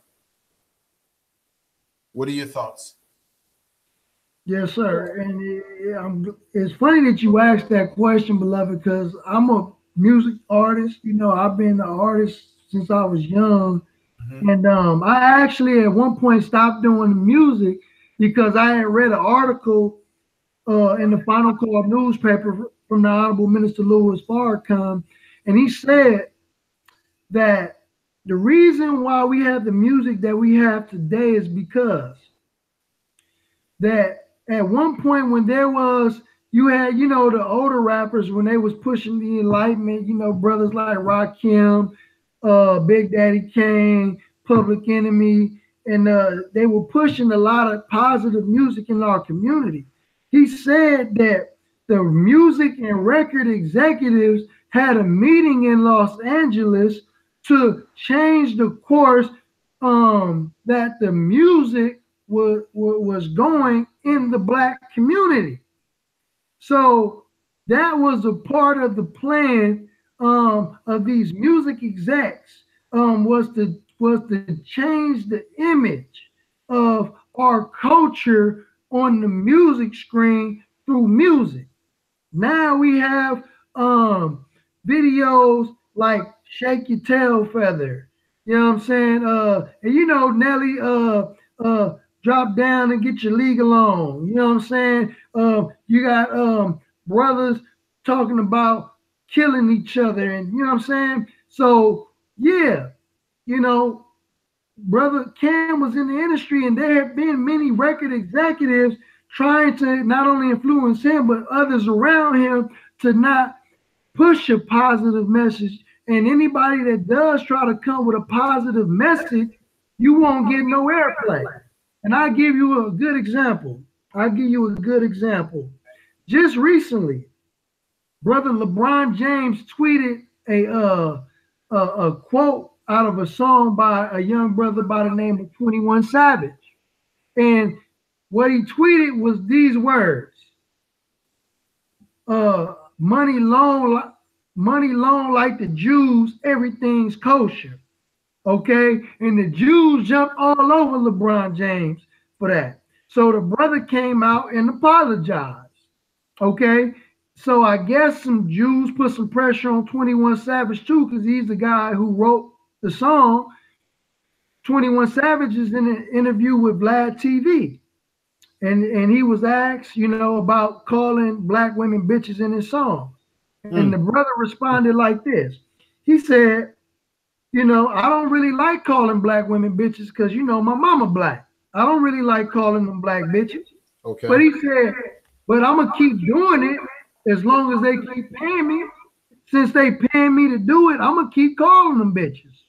So in my mind, 21 Savage is a sellout because you know what you're doing is wrong, but you're willing to do it anyway just because the enemy is offering you a few coins. So a lot of our people are really selling out just for fame and money. You know what I'm saying? And this is how they are continuing to propagate this image that we are all savages. But just as Brother West Coast Cam stated in our interview, that we don't need these record executives. We don't need them. We can go independent, you know what I'm saying, and push a more positive message. Let me, I'm sending things to the social media for the night. Let me ask you this question. He made a very profound statement in the interview with you where both of you talked about the hip hop music, or he didn't call it hip hop music. He said that it's just commercialized music. That's and I tend to agree that the music that we're listening to today is not really what I would call legitimate hip hop music. The real hip hop is not what you're hearing on the radio. Real hip hop is underground. What you're hearing on the radio is just some goolity goop. And then I remember him saying that I remember hearing him say that when our children, especially our girls, are listening to someone who calls themselves Nicki Minaj, and we don't even know what that means, but they're dancing to these people's music and don't even know what their names mean and what it represents. Right. What are your thoughts about this imagery and these names and all this really bizarre stuff that's going on around the music right now? I think it's a bad portrayal of the culture. I believe brother is correct. You know what I'm saying? Our culture is freedom, justice, and equality. You know what I'm saying? You know, peace, love, and happiness. You know what I'm saying? Refinement. You know, and most of our brothers and sisters are being other than themselves. You know, you got brothers like Tekashi 6ix9ine, and he lives off of controversy. You know what I'm saying? Our people love controversy. You know what I'm saying? But see, when the East Coast, West Coast beef was actually taking place, you know, there was two whole coasts beefing with one another. And people were actually losing their lives. People were actually being shot at. And everything was fun and games until Tupac and Biggie got killed. Okay, so Russell Simmons had to call in the minister, and the Honorable Minister Louis Farrakhan had to come in between both parties and put the beat to rest. That's right. See, That's right. See, everything is fun and games until everyone is affected by certain outcomes. See, and we don't really. And hip hop and our culture is very important. You know what I'm saying? There's nothing that's bigger in the world right now. It ain't nothing bigger than rap music and R&B. There's nothing bigger than that right now. You know what I'm saying? They love us. We can go to China, Japan, Australia. We can go anywhere. You know what I'm saying? And you don't even necessarily. I can go down south right now. Me being Malcolm Flex TV. You know how many people are gonna ask me, do I know Snoop Dogg? You know what I'm saying? That's how powerful hip hop is. You know, and with power comes with responsibility, and we have to learn to be responsible with our music and our image because so many of us say, "Oh yeah, I'm not trying to be a leader." But you're a leader by default. You know what I'm saying? People are following you. You know what I'm saying? The minister said that he said that one rap song is greater than 1,000 lectures that he did. He said one rap song is more powerful than 1,000 lectures. Wow. You know what I'm saying? So yeah, that is powerful. You know what I'm saying? All you need to do is drop a rap song and you got 1 billion views. These people, brother, had billions of views. Billions of people watching these videos. Well, brother, I often say that music is the only thing that can enter your self-conscious mind without your permission. So it goes right into you. It goes right into you. It goes right into your spirit, which is why. But that's science, though, because anything can enter in your subconscious mind, and you can act it out, not even knowing where it came from. That's the power of the mind. So the enemy has the ability to use subtle messages. That's right. That's right. In this imagery, and you could be watching something on TV, and he'll drop a little Baphomet. All of a sudden, you rocking a Baphomet chain, but you ain't even knowing that was a form of mind control because he invaded your subconscious mind. So the viewers and listeners to this type of music, we got to protect our minds from this stuff. That's how dangerous this stuff can be. That's how powerful it is. Well, brother, that is powerful. Music is it does have a way. That's why I did something on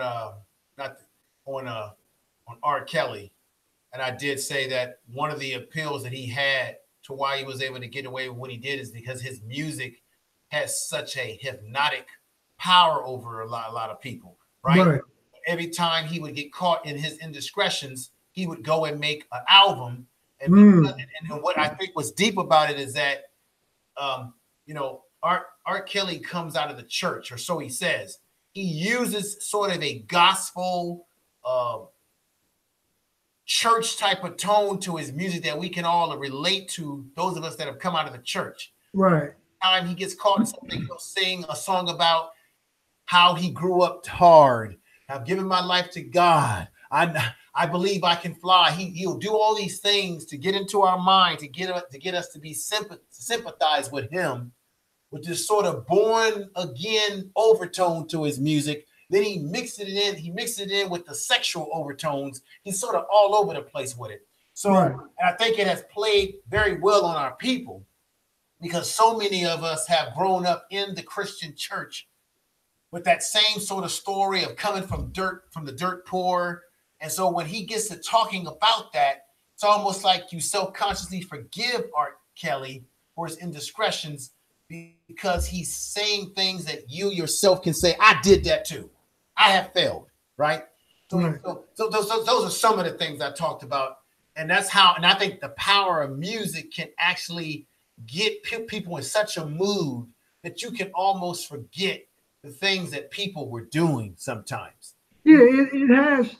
and we worship celebrities so much, you know. Right. Yeah, it has healing power and it also has destructive power. You Yes. know what I mean? And too many of us, like you say, are starstruck. You know, we just we fascinated with stardom. Me, brother, I've done so many security details with so many celebrities and driven with Russell Simmons. I'm in videos with Ty Dolla $ign, Juicy J. You know, I done met, you know, so many people in secure Carl Kanai, and I just watch the groupie mentality of so many people, man. I mean, we literally lose our minds behind this stuff. And these are just regular people, just like you and I. These are regular individuals. Until we start realizing that, then you know we won't be as sheep like we were and led astray. Let me do this, brother. For the crescendo on the program tonight, I'm gonna play this video from your channel, Right. where you speak upon the issues around the relationship between Malcolm X and the Honorable Elijah Muhammad. And instead of me just asking you, I'd rather people hear what you're saying on this video, see the receipts that you bring up, and then after we end that, I want to get your reflection on it.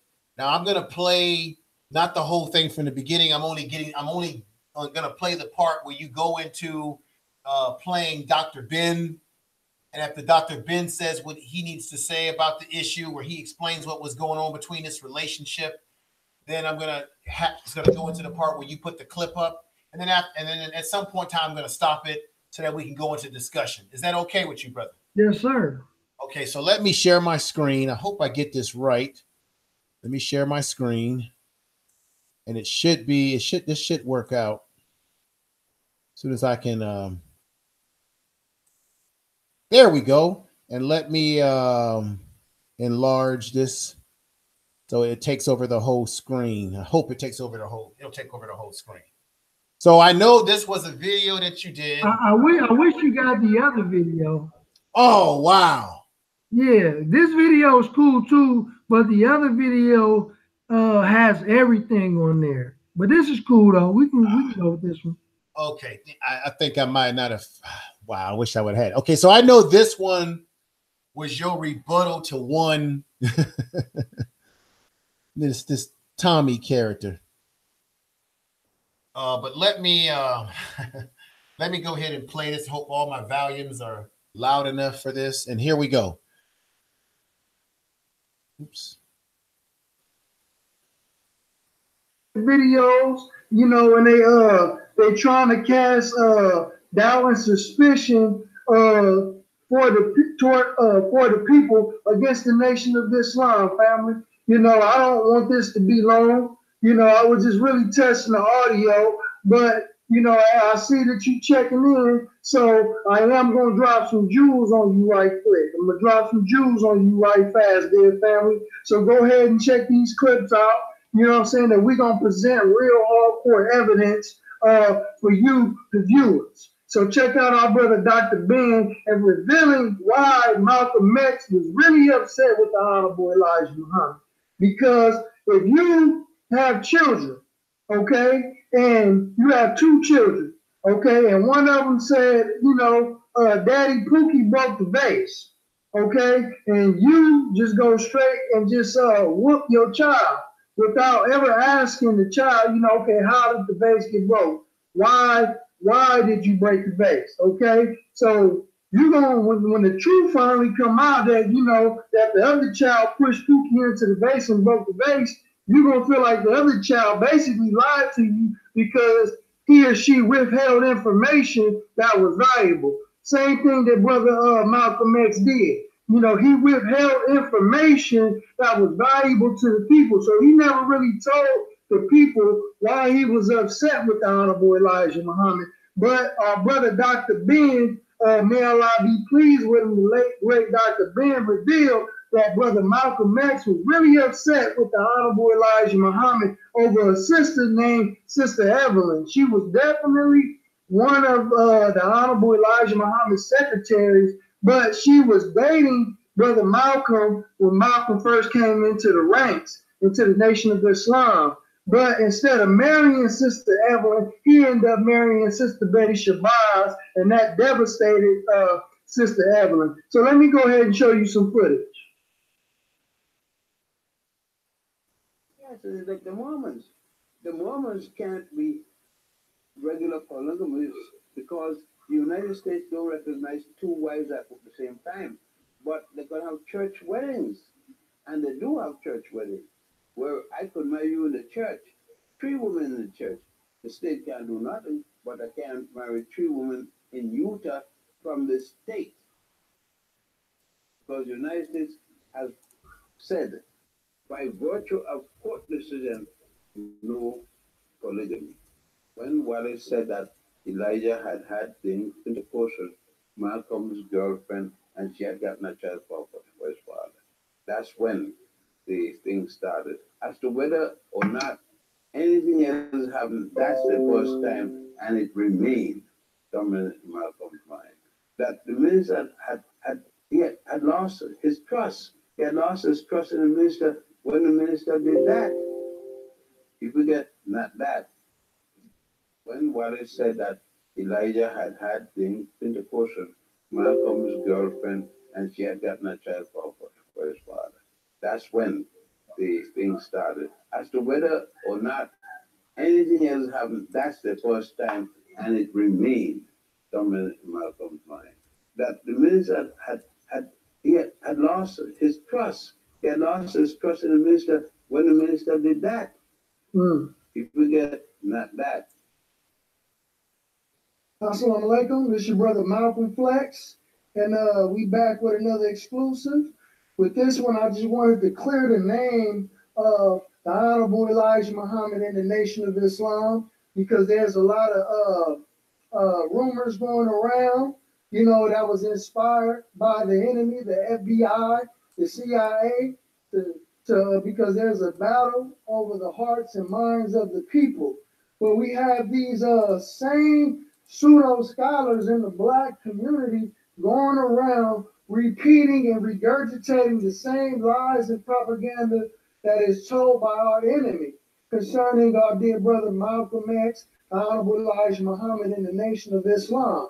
Okay, but what these so-called scholars, these pseudo scholars, failed to tell you, I don't know if they don't know and just didn't do the research, or they're lying intentionally, but they failed to tell the people why Brother Malcolm was really upset with the Honorable Elijah Muhammad. And I just got through playing a clip for you by our dear brother Dr. Ben, revealing why he thinks Malcolm was really upset with the Honorable Elijah Muhammad. And I was dealing with our Sister Evelyn, who was the wife of the Honorable Elijah Muhammad. Sister Evelyn came into the Nation of Islam with Brother Malcolm. They were boyfriend and girlfriends, okay? But Malcolm X did not marry Sister Evelyn. Instead, he chose Sister Betty Shabazz. And after Brother Malcolm married Sister Betty Shabazz, Sister Evelyn was devastated. Therefore, the Honorable Elijah Muhammad ended up making her one of his wives, and they had a child together, and that enraged and infuriated Brother Malcolm X. So I will reveal and read a letter written by Brother Malcolm revealing his domestic life to the Honorable Elijah Muhammad. So here's the documentation that I'm about to read. I won't read the whole thing because it's 5 pages long, but I will read the important parts that are necessary in this context, okay? So I'm going to open in the name of Allah, but I'm going to skip down to the 2nd and 3rd paragraphs, and then I'm going to skip to the 3rd paragraph on the 2nd page. Assalamu alaikum. In the name of Allah, the Beneficent, the Merciful, to whom all praise is due, whom we forever thank for giving us the most honorable Elijah Muhammad. Okay, we'll skip down to the 2nd paragraph. Brother said, I did not give you all the facts on my domestic affairs. You once told me that you judge according to the facts presented to you. And not all of us do that. We have that problem. Ain't that right? But let's continue. Thinking that as a man, a Muslim, and as a minister, that I was automatically responsible to blame for whatever condition my domestic affairs have fallen to. I in no way said anything at any time to make my wife look bad or to make her look to blame. But in attempting to carry the complete load with no explanation whatsoever of what made me act as I have, I now see would be doing myself some injustice. I have never made love to Sister Lucille nor to Minister Robert's sister, Betty Sue. I did propose marriage to Sister Betty Sue, but never made love to her. Nor do I think that I ever even told her that I loved her. My proposal was governed by a suggestion to me. Okay, let me continue. Okay. I want to let it. She was physically young, strong, near my height, looked something like me, and seemed to be able to produce children that would be strong and resemble us both. Plus, she seemed intelligent and had training qualifications that could be helpful to me in my work. And she was the darkest of the three. She, Betty Sue, and Evelyn. And I don't go too much for real light women as a wife. So there's actual documentation showing where Brother Malcolm X was revealing his domestic life to the Honorable Elijah Muhammad. Okay, and he's explaining to him why he didn't want to marry Sister Evelyn and he chose Sister Betty Shabazz. Okay, so I'm going to show you a video of our dear Sister Evelyn, who was married to the Honorable Elijah Muhammad. Sister Evelyn, would you just say a quick word? We only have 10 minutes on the satellite. Assalamu alaikum. Brothers and sisters, I just want to say that all the years that I worked with the Honorable Elijah Muhammad before he asked me to be his wife, there was never any kind of out of turn words, no sexual harassment. He treated us with the highest form of dignity and respect. When he came to me and asked me to be his wife, he sat down, as our beloved Brother Minister Farrakhan said, and opened the Holy Quran to the place where it dealt with the wives. He loved his wife, Sister Clara Muhammad, and his children. But he said Allah was forcing him to do this for future generations. There's much I could say, but I want you to know that he was an honorable man. He is an honorable man.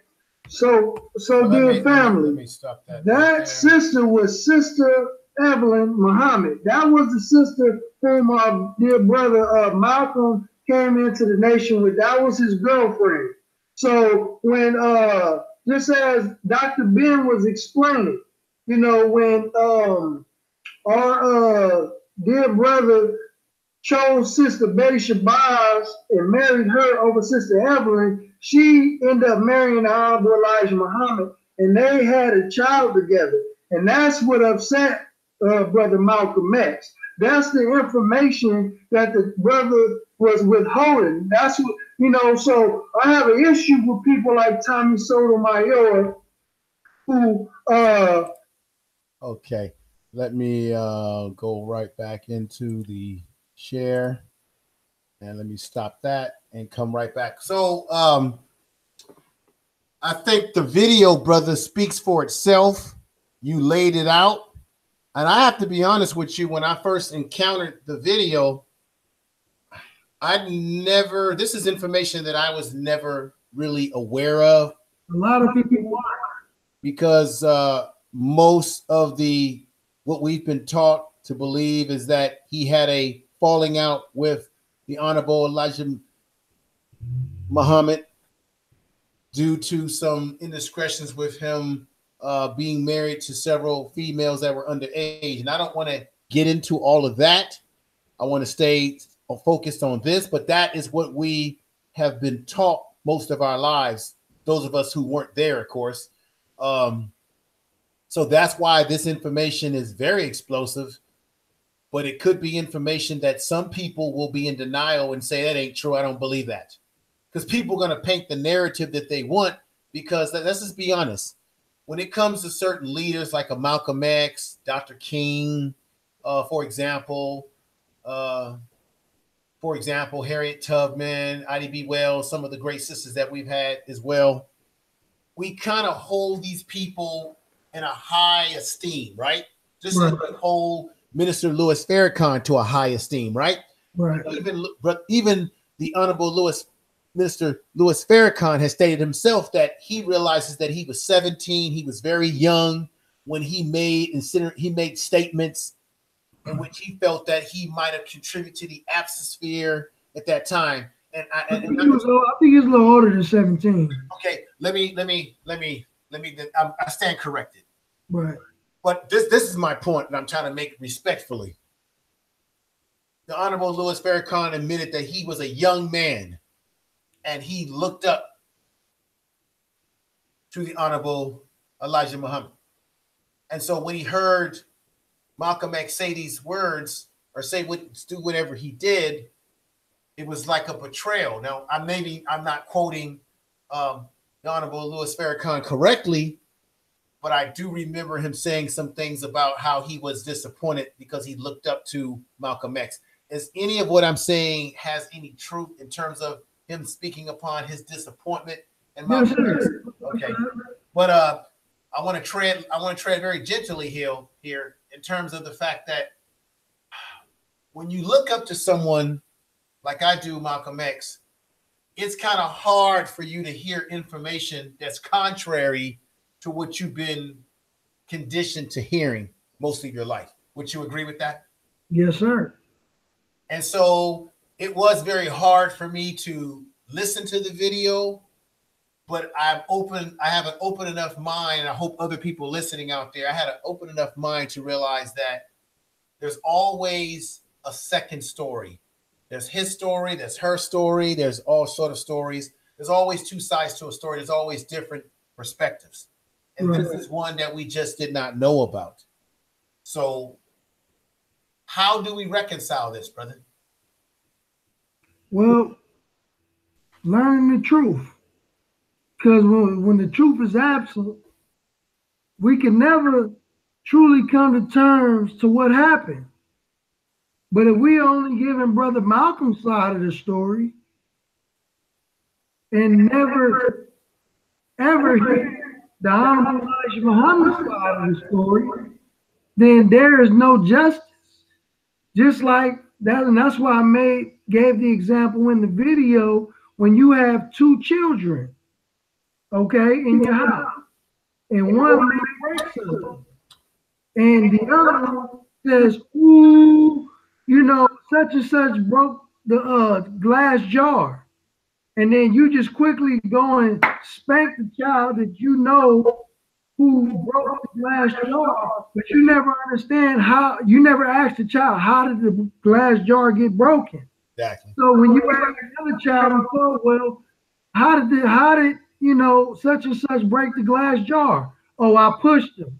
Okay. Oh, okay. So now the truth is coming out. Same thing for Brother Malcolm.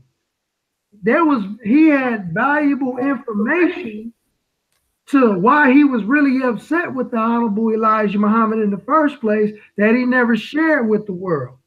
See, he even said it in the interview that when he came out and said that the messenger was messing with teenage women, he said that when he was in the nation, he had been knowing this for a while. Yeah, he did admit that. That's right. That was admitted. Yeah. Yeah, he had been knowing this. But my thing is, brother, if you are this, not to take anything away from him, because he definitely was a great man. And you know what I'm saying? Definitely. That ain't no question about that. But he had flaws as well. He wasn't perfect. But if you present yourself as to be this dignified individual, then if you knew that this man was partaking in these actions the whole time, you didn't say nothing until you end up getting put out the mosque, Yes. and then you decide to say something, then that brings up red flags. See? And a lot of people don't know and understand. I gotta say something to the people who think they know Malcolm. See, not you, but the majority of people who claim Malcolm don't really know Malcolm. See, did you all know that the FBI had been following Malcolm since he was in prison, before he even joined the Nation of Islam? The brother made a statement saying that if he could, he would join the Japanese army. And ever since he made that statement when he was in prison, the feds have been watching him, copying all his letters and all his correspondence with people on the streets, all the way up to the day he died. Yes, yes. So all those who say that they know Malcolm really don't know Malcolm. You know what I'm saying? So yes, the Honorable Minister Louis Farrakhan and many others were disappointed in what he did because the brother wasn't fully honest in the way he handled it. You know what I mean? He was upset with Sister Evelyn getting married and having a child by the Most Honorable Elijah Muhammad. And it wasn't about teenage secretaries, because all the women that the messenger was married to were grown. The youngest wife that he had was Mother Tynetta, and Mother Tynetta married him when she was, I believe, 20 years old. So it looks like, are you prepared to say that it appears, or the facts of the matter is that Malcolm X's rift from the nation and his pulling back his relationship with the Honorable Elijah Muhammad had more to do, it was more to do with a personal relationship or a personal feeling that he had for a young lady who he had some involvement with on some level or another. And then the Honorable Elijah Muhammad married this woman, had children with this woman, or a child. And so, like anything, as much as we put Malcolm X and many leaders like him on a pedestal, he was still a man at the end of the day. He was still human.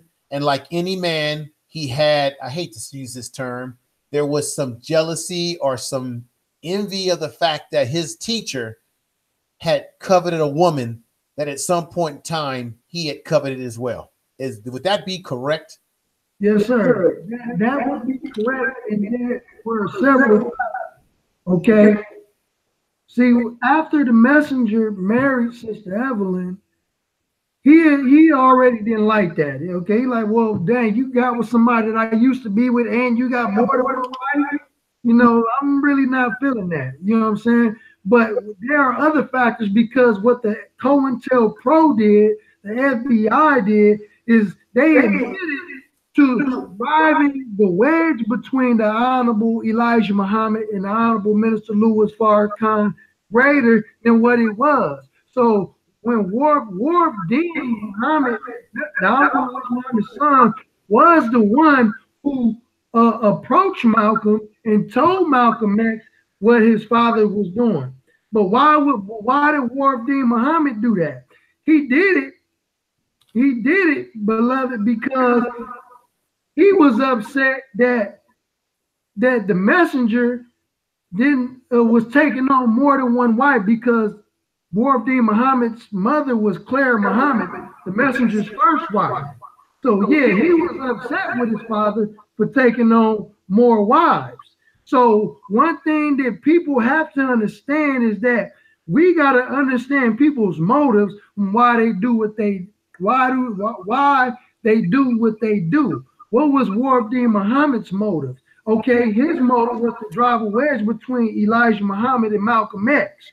And then there were other factors where people were jealous and envious of Brother Malcolm because he was becoming well known. He was helping the Honorable Elijah Muhammad open temples all across the country. He was getting a lot of fame through debating white people and stuff like that. So there was a lot of jealousy and envy, and there were agents among the two, because if you go to the COINTELPRO FBI files, they have thousands of files on Malcolm X and the Honorable Elijah Muhammad, all the way down to very one-on-one conversations, phone conversations. So how are they getting this information if the ranks were not infiltrated with FBI agents and informants? Well, we know that I actually was aware that Malcolm X was being surveyed all the way back to his earlier days. And this is the thing. We know that the FBI, or these alphabet boys, as I like to call them, these alphabet boys like to pit black people against each other. So they'll use counterintelligence, use information, assimilate information, create fake, create crises. Even in the case of Dr. King, they said that there was all these rumors that Dr. King had an extramarital affair. And Right. once again, these are men. Right. They are not gods. They are men who have blood and flesh. They are men who have desire like any other man. They make mistakes like any other man, but they use whatever information they had on Dr. King, whether false or real, to create stress in the household between him and Loretta Scott King. Right. And these alphabet boys are very effective. And this is the thing I don't understand. I wish I could go back in a time. You know, this is my fantasy, brother. I wish this would be a great movie too if we had a black time traveler. I wish I could go back in a time machine and go back and stop everything from happening and say, Malcolm, this is what's going to happen. Right. Muhammad, this is what's going to happen. Don't do this. Don't go there. The FBI is tagging you. I wish I could go back. That would be a great movie too. But I wish there could be some kind of way we could go back and stop everything. But the reality is that didn't they know during that time that the FBI was surveilling them? Didn't they? I know Malcolm knew, and we know Dr. King knew, but didn't they know that the mayonnaise men would use this counterintelligence to cause a rift between the nation? Didn't anyone say this? We can't let them break us apart. This is the agents that's doing this to us. I mean, I just don't understand. The thing is that this was a secret program, you know. But what we didn't realize at the time, that we didn't see people would come into our organizations who look like us, creating mischief and dissension. See, that's the thing that we didn't count on. You know what I'm saying? We were looking at for the white man on the outside instead of we was looking at the devil on the outside instead of looking at the devil on the inside. Yeah. Okay, and we didn't purge our ranks from the black devils who were among us at the time. We never suspect, you know what I'm saying? Like, you know how we're becoming close, and you can never suspect Malcolm Flex TV being the agent. You know what I'm saying? And it was very personable relationships like that. You know what I mean? I remember watching Side Netta of Side Netta TV, and shout out to Side Netta. He had a video where there was this brother, if you can call him that, who was an FBI agent, and he talked about how he was an agent, how he would purposely go into the black community, I think he joined the nation. I think he purposely would infiltrate certain black organizations, and then he would give he would go back to the FBI or whatever agency he worked for, and he would give them information and intel on what was going on. There were many unfortunate, I usually like to use that word, but I'll refrain from the coon word. There were many black men like this who would infiltrate our organizations and then report back to the mayonnaise man. Right. Turn their and betray their own people. Just as you had black folks on the plantation betraying, as Malcolm X said, there's two kinds of black people: house Negroes and field Negroes. Right. The question is, which one are you? Right. Yeah. And J. Edgar Hoover was obsessed with black organizations He was a 33-degree Freemason Shriner. Exactly. Right? And he said that we must prevent the rise of a black Messiah.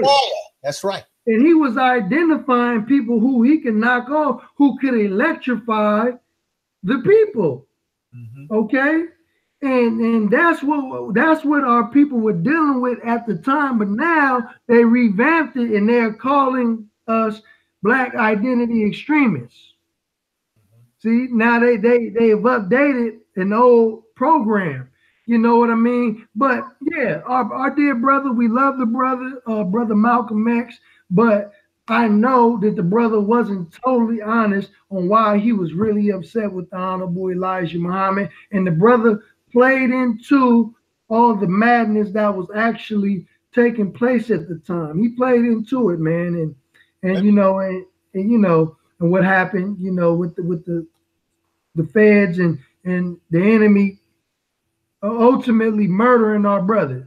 But the minister said that, man, we rather have brother Malcolm X now. You know what I'm saying? Because we know how important the man is and what he could have done if he would have still been here. Many people in the chat room have mentioned that they realize that Malcolm X at the end of the day was a man. And some folks, I think it was Matt D that said, I never met a man who still was not a man who had the same desires and faults of any other man. Right. Some folks are saying, hey, I would have never gone to the feds. I would never betray. So a lot of folks kind of feel like they understand that Malcolm was a man, like any of our leaders. They're going to have their faults. Nobody is perfect. And that's why I made that mention that a lot of times we hold our leaders in high esteem. And when we put them on a pedestal as if they could do no wrong. And when they do wrong, we take a big fall and we say, oh my God, now they're, and I know that there's critics of one brother, Honorable Louis Farrakhan. And I often wonder, people who criticize the nation on YouTube, I wonder if the same trick game is being run on us again, because history repeats itself, brother. Right. I wonder if some of these people are legitimate agents. I wonder if some of these folks are being paid to talk negatively about black people, to talk negatively about black women and black men, and to push this agenda of dissension between the two of us so that we never unite and become powerful as one. I often wonder. Because when you listen to people who have come out that are old now, talking about what they did, how they were betraying us, and blah blah blah. Well, then why is that? Who's to say that can't be happening right now? I mean, a lot of these individuals, if they're not paid agents, their agents don't even know it. You know what I mean? And they're called some shield, they're called shields, they're called trolls, you know, and you have, I mean, it's a very real phenomenon, you know what I mean? You never actually know who's an actual agent unless they reveal themselves, you know. Go ahead. Let me just say this too. I know there was a controversy in Black YouTube about Sister Lisa Calvero, and I actually know her and dearly respect the sister and what she does on her channel and the information that she puts out. So if she's out there listening, shout out to her. This is my attitude about it. If you're going to call out people, I think Jason Black, I don't think Jason Black shows his face. I don't think Professor Black shows his face. I'm hearing rumors that Professor Black might have been a part of the nation at one point in time, or maybe he is. There's so many things, people that's on YouTube that talk about black issues that we haven't necessarily seen their face, right? Right. And as much as we want to talk about people not showing their face, but we don't really spend much time to talk about the people that are in our chat rooms. Right. Right. Have avatars that portray themselves as being a black person. Right? And how do we know that everybody in our chat rooms who has the avatar, and this is no shade to everybody in the chat room. I love everybody that's supporting me. But however, I must say this.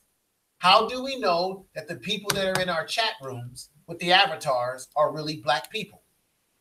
I once saw a video a couple years ago where a guy said that they hire NSA agents to come on alternative media, because this is what you consider an alternative media show, and they would literally come in the chat room and they would threaten an information man, you know what I'm saying, and cuss you out and stuff like that because you are giving alternative media. They don't want you to do that. They'll go so far as to literally try to kill you and run you off the road and that type of stuff. You know what I mean? I've received threats before. You know what I mean? Like very nasty stuff. But what they do is like, okay, they feel like I'm a Muslim and I don't like people people who practice Kemetic science. So they'll take like an Ankh or Anubis or something Egyptian as their profile picture to get me to bang on somebody who's a Kemite, or get me to bang on somebody who's a Hebrew Israelite. Just the enemy. That's his game plan. He wants to cause dissension among the original people, and that's why he teaches in our lessons. Why do we run Yaqub and his made devil from the root of civilization? Because he came among the righteous people telling lies and caused them to kill one another. See, that's the enemy's aim, and that's how he's able to stay in power for so long, is because he has us divided. You know what I'm saying? That's how he's able to conquer us. But the Honorable Elijah Muhammad teaches us that our unity is more powerful than the atomic bomb. And we have to quit being so reactive. When people are being foolish and they're in the comments and acting stupid, don't even respond to it. That's why we got moderators. We got some great moderators in the chat, like Andre Toppin Jr., Brother Danubian, Matt D, the real Aaron Collins, you know what I'm saying, Cap, PY2, you know what I'm saying, to block them, get rid of them, you know what I'm saying? Let me just say this, brother. I think that we just have to keep doing what we're doing. I looked at you when I was listening to your videos. I noticed that you were saying that they were attacking you when you were talking about Flint. You had to make a couple of videos. You had to reload. Yeah, they kept deleting my videos. Your videos. And I noticed this is what I'm noticing. I produced a couple of videos that I know should be getting more views than they got, right? Right. And I know that people, and I think that YouTube suppresses certain videos. Like, for example, I'll give you an example. I did a video on the R. Kelly situation on Saturday. Right. That video has already gone up to maybe 3,000 views now, close to that, maybe 4, hitting to 4 possibly. Right. It's moving because I know it's a trending topic. Right. I understand what's going on with that too. But I did a video about police being police patrols and how police come out of the slave patrols, right? Right. That video hasn't been able to get out of the wagon. And I know that I properly produced the video. I properly put it out to all channels of promotions to my people.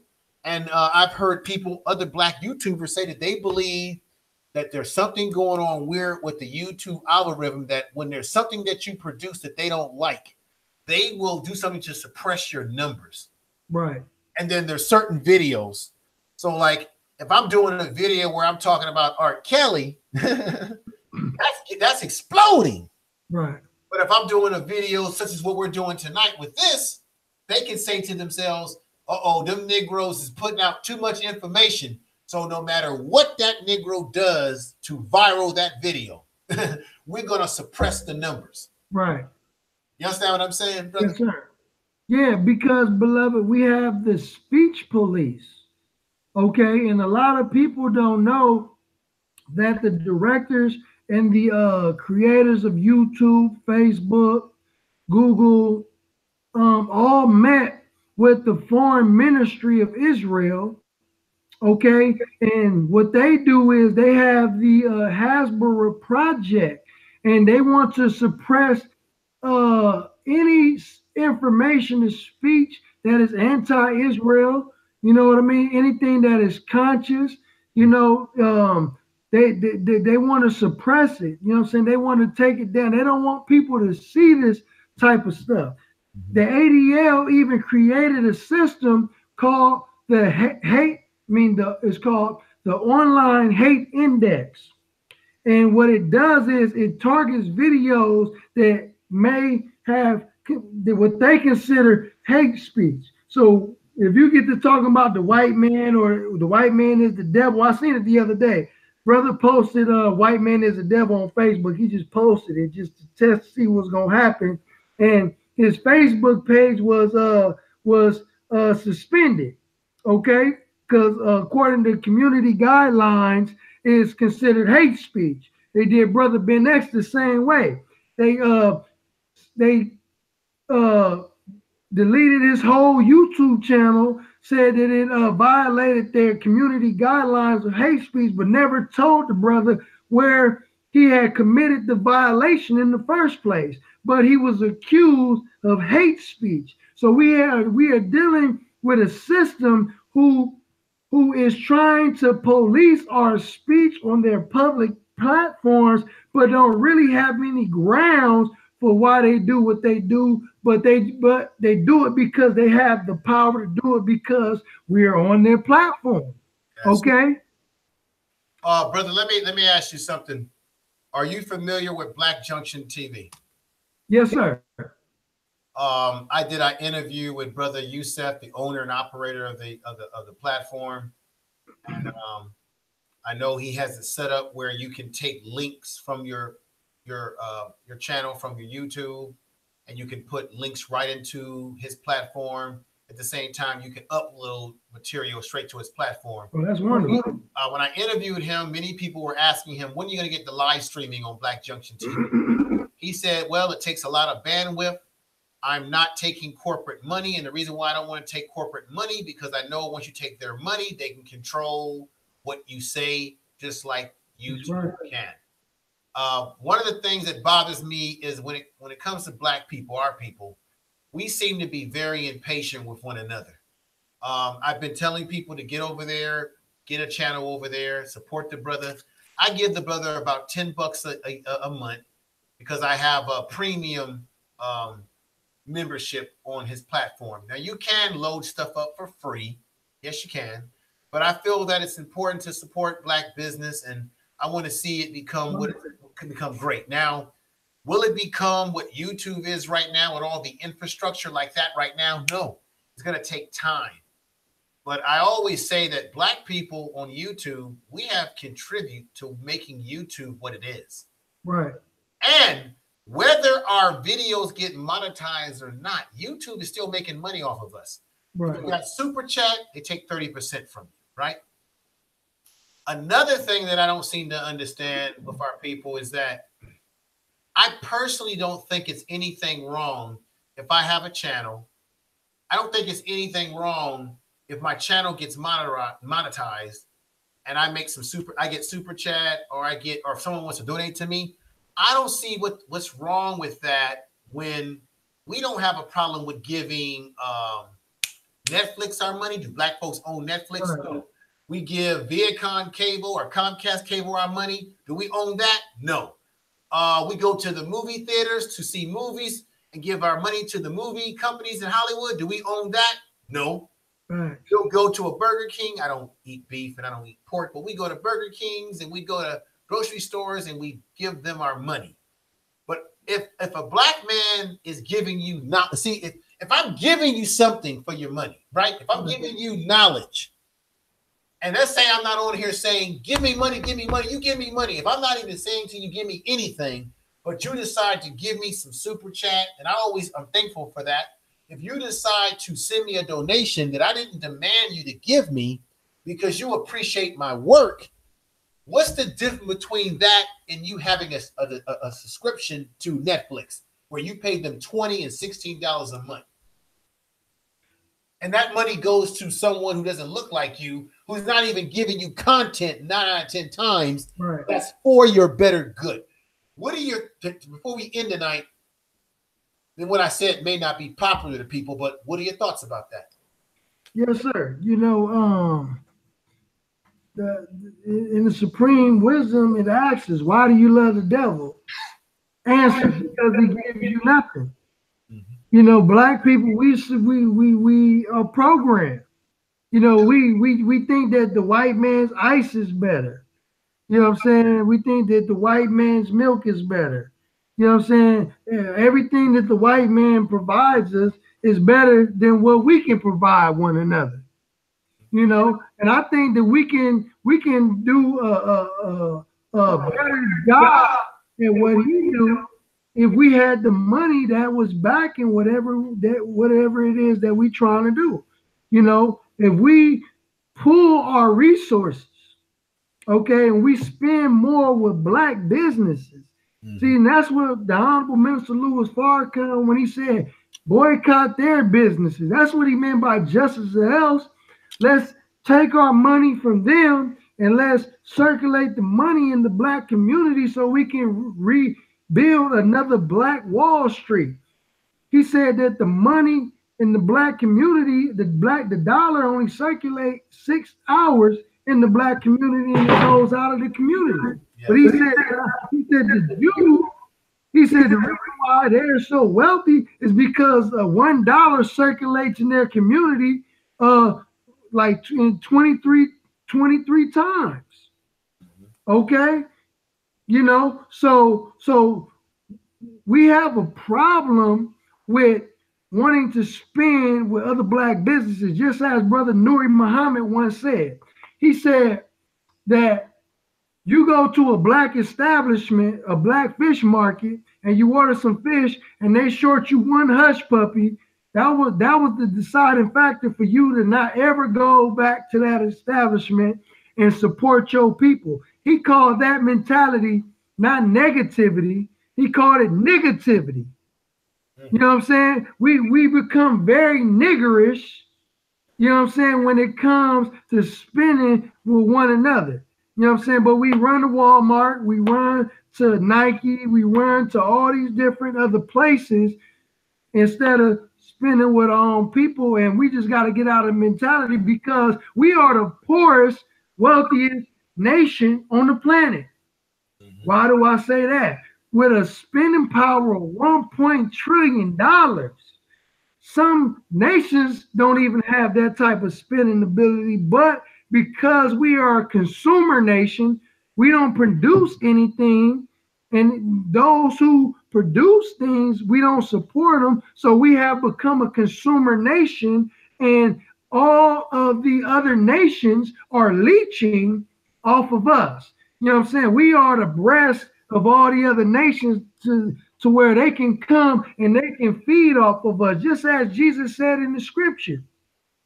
Like the lightning shineth in the east and even unto the west, so shall the coming of the Son of Man be. And wherever the carcass is, I'm going to repeat that. Wherever the carcass is, the eagles are gathered together. So Jesus was describing in the prophecy that in the West, there will be a body of mentally dead people. There will be a body of people that are mentally dead, and there will be vultures around them feeding off of them. So when you go into the black communities, you see Asians in our communities. You see Arabs in our communities. You see all type of people in our communities feeding off the lifeblood, taking money out of our communities, but giving nothing back to the community. And we can never gain wealth that way if we don't spend money with one another. That's right. That's right, brother. You're right on the money. I can't let me say this, brother, for the sake of time. I want to thank you for taking the time out of your schedule. I know it's about 10:30 in the West Coast here. We're both in the West Coast, and I'm really shocked that there's people around the country that's in here. I see we got Real Aaron Collins. He's from South. He's in the LA area. We got Cap, Dr. Ford's in there. Andre Toppin Jr. has been following me for a long time. Bonafide is in there. Many folks have come through tonight to support. And we got my Copper Tone. What's going on, sister? I'm so glad to see you here. We got a lot of good folks that are in the chat room, and they're going to be folks that are going to watch this afterwards. And I want to remind everybody to please share this in your social media. Let me put what I'm going to do before you leave one more time. I'm going to put Brother Malcolm's Flex TV's channel in the chat, so that you all can give him some love and go over there and you know what to do, give that brother some love on his channel. So let me see here. Let me be right here. Oh, there we go. Let me copy and paste that over. And I'm going to put it in there a few times. All right, here we go. Copy. That's right. Get that super chat up, family. Praise be to Allah. All right. Thank you, Carl's Opinion, for the super chat. I really appreciate it. I'm putting it. But this is what we want to do, folks. We want to get his numbers up high. And when I go over to his channel, I want to see some of you folks supporting him when he's doing stuff, because you got a taste of what Brother Malcolm is about tonight. You got a taste of him. So this lets you know when you go to his channel, he does live streams or he puts up pre-produced videos. You're going to get a hell of a program. You're going to get knowledge of self. He's going to open up one's mind. He's going to really open up your mind. And from what I've seen of his channel, he's got high production over there. He's got good production. I guess he's using OBS or Streamlabs. So he's got a lot of nice graphic stuff going on. I actually got Streamlabs myself, brother. I got the Streamlabs, OBS Streamlabs, and I just haven't started loading it up. I'm playing around with it. Yeah, I'm going to be introducing it to everybody this year. I just haven't decided to launch my Streamlab technology yet. I'm still playing around with a few things on that. So I got that. I'm going to get ready to launch that too and up my game with these interviews the way you got it over there. I like the way you're doing it over there. So, and I play around with a little bit of green screen too, brother, on some of my That's what I need to learn. Yeah. You can actually do the green screen on the Streamlabs.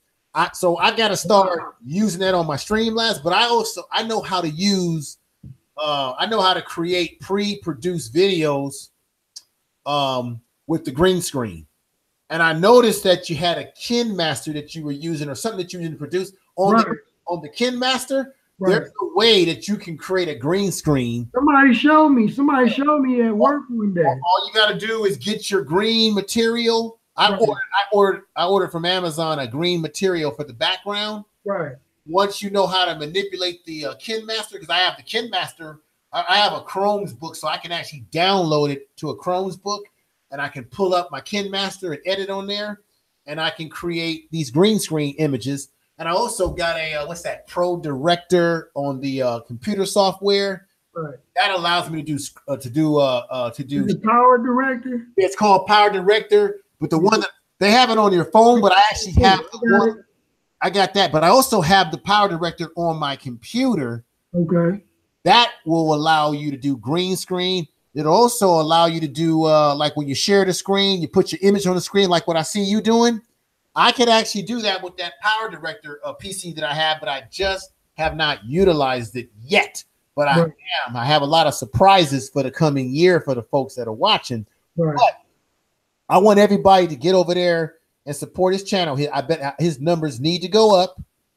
And I hope to see some of y'all over there when I'm over there frequently and supporting his streams. So everybody, with that said, tonight, I'm going to have to end this, brother Malcolm Flex. Thank you for being here. Brother, thank you for having me. Oh, yeah. I didn't know where this was going to go tonight. I had some thoughts in my mind how I want things to go, but I think it went very well. We hit on all the points that I was curious about. It really laid out a good illustration of what you are about, what the nation's about, what you're trying to do with your channel. Say peace and love and assalamu alaikum to Brother Ben X when you connect with him again. Tell him that Info Man loves what he's doing and that I support him as well. And this is my dream. My dream is to get both of you guys on at the same time and pick your brains. Oh, yes, sir. Yes, sir. That again. So that's what we're gonna do. Oh, what's going on, Super Triz? Thank you for the super chat, brother. Thank you for being here. I know he's at work or something. That brother's a scientist or something. But with that said, brother, I'm gonna end the show in the fashion that I do. Thank you. I will be in contact with you, brother. You will see me over at your channel. I will be telling more people about you, brother, so that you get more people going over to your channel. You know, the thing that I noticed, brother, I got to say this. Yes, sir. The thing that I noticed is that you got a lot of people on YouTube who have a whole bunch of subscribers, right? A lot of subscribers. Right. Then when you listen to what they talk about, they ain't talking about nothing. Right. So how did they get all these subscribers? And they spam subscribers. Yeah, and then on top of that, how are they getting all these people in there? How are they getting all these views and all this? And they're not talking about nothing. Right. I noticed that you got a lot of smaller YouTubers who are hitting on something real big and they can't get support. And what I figured out is that if you're talking about things that make sense, that really educate and empower people, you really ain't going to get that big of a crowd. People don't want to think. Go ahead, brother. Yeah, people don't want to think. You know what I'm saying? People just, you know, we've been so dumbed down, man. You know that if we get to talking the way we talk, first thing that come out of somebody's mouth is, "Oh, you trying to preach to me?" You know, and it's not about preaching; it's about teaching. You know what I'm saying? If you knew better, you would do better. You know, but like you said, we on the move though. Regardless, we on the move. You know, it's not necessarily about, you know, because there are people watching. You know what I'm saying? There are people. Many are called, but few are chosen. You know what I'm saying? God don't want everybody. You know what I'm saying? I mean, he'll get everybody if he could, but you know, many are called, but few are chosen. That's right. Well, let me do this right now because my speaker broadcast is about to run out. My 3 hours is running out over there. Everybody out there in Spreaker, thank you for supporting the show tonight. You were listening to Malcolm Fletch TV. The brother is dynamic. Make sure you get over there and support him on his YouTube channel. For those of you that are listening out there in Spreaker that are listening, and I forgot. There are people out there that will be listening to this on iHeart podcasting system, Spotify, SoundCloud. What do I got here? We got the Twitter, we got the Facebook, the whole 9 yard. And iTunes. This will be loaded up to iTunes as well, and I can load it up to the Android. What we call the Google Store, where they have the music, and then they also have the podcasting over there. So you can catch this, everybody, on those particular platforms. Thank you, everybody out there that's been listening on Spreaker. This is the Information Man. Thank you for being here. Let me turn this up. Thank you for being here.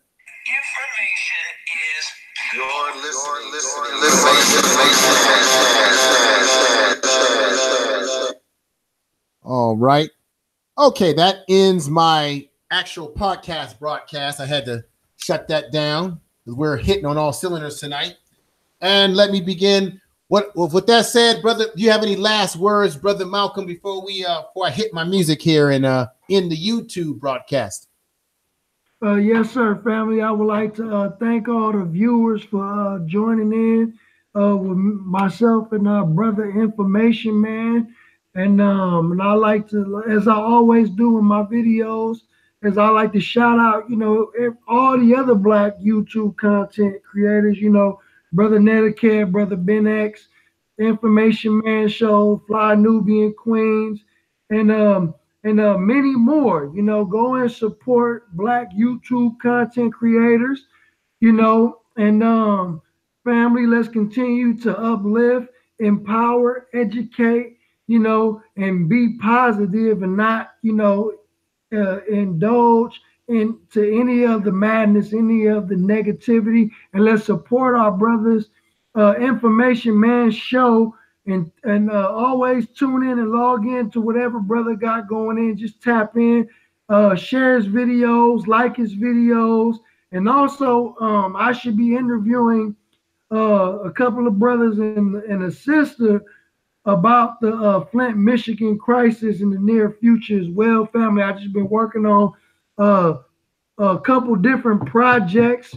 So I've been trying to decide on what I want to come out with. What the people would like. You feel me? Because I don't like to be like everybody else. You know what I'm saying? Everybody's talking about R. Kelly. I feel like, I don't need to come out and talk about that. Everybody's already given their opinion, you know what I mean, on the whole situation. So I try to be different. I try to go my own way. But again, family, I love you all. I appreciate you all. I love this brother, and I greet you all as I came with the greeting words of peace of Assalamu alaikum. Thank you, brother, for being here. Let me give you a high fashion clap for being here tonight.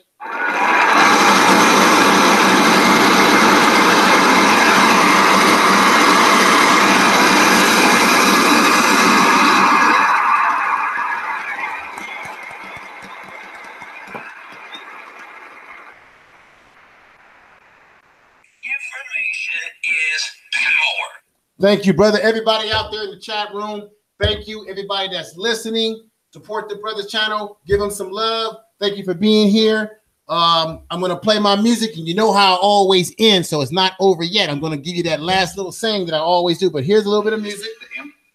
It's the man with the info. Whatever you want to know, come join the man with the info show. It's the info. It's the man with the info. Whatever you want to know, come join the man with the info show. It's the info. It's the info.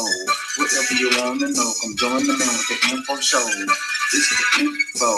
We got the info. Whatever you want to know, come join the man with the info show. You can call them information, info, knowledge, all over this nation. Win, lose, or draw. You can bring your hate team, but if you want to win, please don't bring your debate team. We talking Japanese shogun, Aztecs, old Mexican, African, Dogun.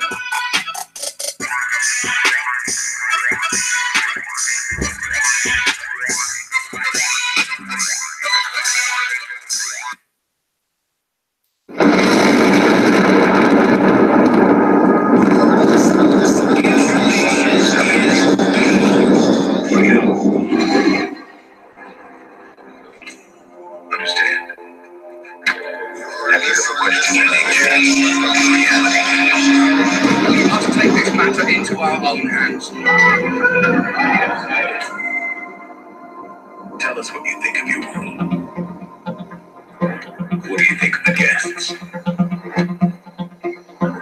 Do you know where you are? You're listening. What do you think about your world? Do you know where you are?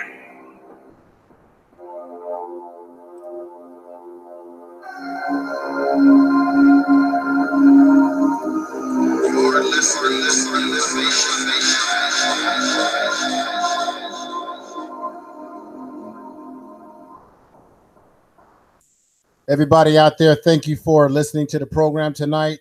It makes me feel good to have the support of all the folks that came into the chat room tonight and the support of people that are out there listening. I'm just trying to keep it going strong for 2019. I've got a lot of great stuff coming down the pipeline for you folks, good black folks out there, my kind of people. Great guests that I'm bringing on, great exciting things that I'm going to be doing to improve the content and improve the style and aesthetics of the show. And thank you for rocking with me. For those of you that have been rocking with me for a long time, you know who you are. Thank you again. Make sure that you share the video in your social media. Tell other people, because Brother Malcolm Flesh TV was breaking down some real gems tonight, some real gems, real powerful information. We covered a lot of material tonight.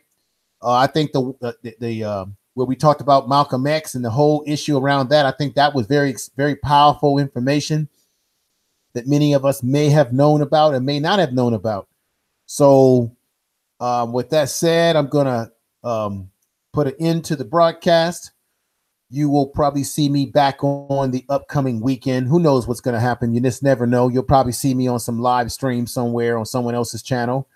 But with that said, thank you. And you know that I can't end the show or the program. And let me give some shout out to folks in the chat room once more. We got King Crush in there.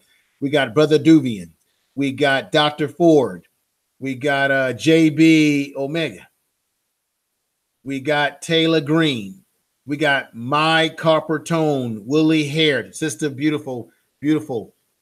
Andrew Toppin Jr. When I know that Gigi was in the chat room at one point in time. We got Anita B. We got Real Aaron Collins, Cap PY2. Thank you for being here. We got Kay Hills.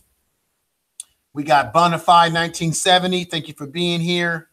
Let's see. Andrew Toppin Jr. came around and supported. Let me see. We got some folks that came through earlier. We got Carl with Opinion. Thank you, Carl's Opinion, for the super chat. I really appreciate the support. You've been very supportive. We got my man Super Trez. I got to get him back on a panel discussion again. I've got to do a individual interview. That's what I got to do, Super Trez. I need you. I'm going to be doing a one-to-one interview with you too. So you're going to be coming on this platform very soon, one-to-one with me. So that we can dig into who you are as a brother on these platforms as well. We got my man Matt D, who's been a good brother to me. Matt D, good to see you. We got Sister Alina B. Alabi. I'm sorry if I'm not saying your name right, sister, but I love you. What I'll do is I'll highlight your name and put it in the chat room and give you some love. Peace. Boom. We've got let me see who else is up here. I think we had Brother Hodge in here earlier tonight. I know some people had to leave. I know there's some people that are not in the chat room that are gone. Let's see. Carl's Opinion. Thanks for the super chat again. Oh, Brother Duvian again and Taylor Green again. So some folks had to leave tonight, but those of you who were here that I have not said your name, I apologize, but thank you for being here tonight. And I'm about to sign out because a brother has to get some rest and get to the job tomorrow and get through the rest of the week. I hope all of you have a safe week going to work, doing whatever you do. Love you all, but you know I cannot leave you without these last words. And here they are.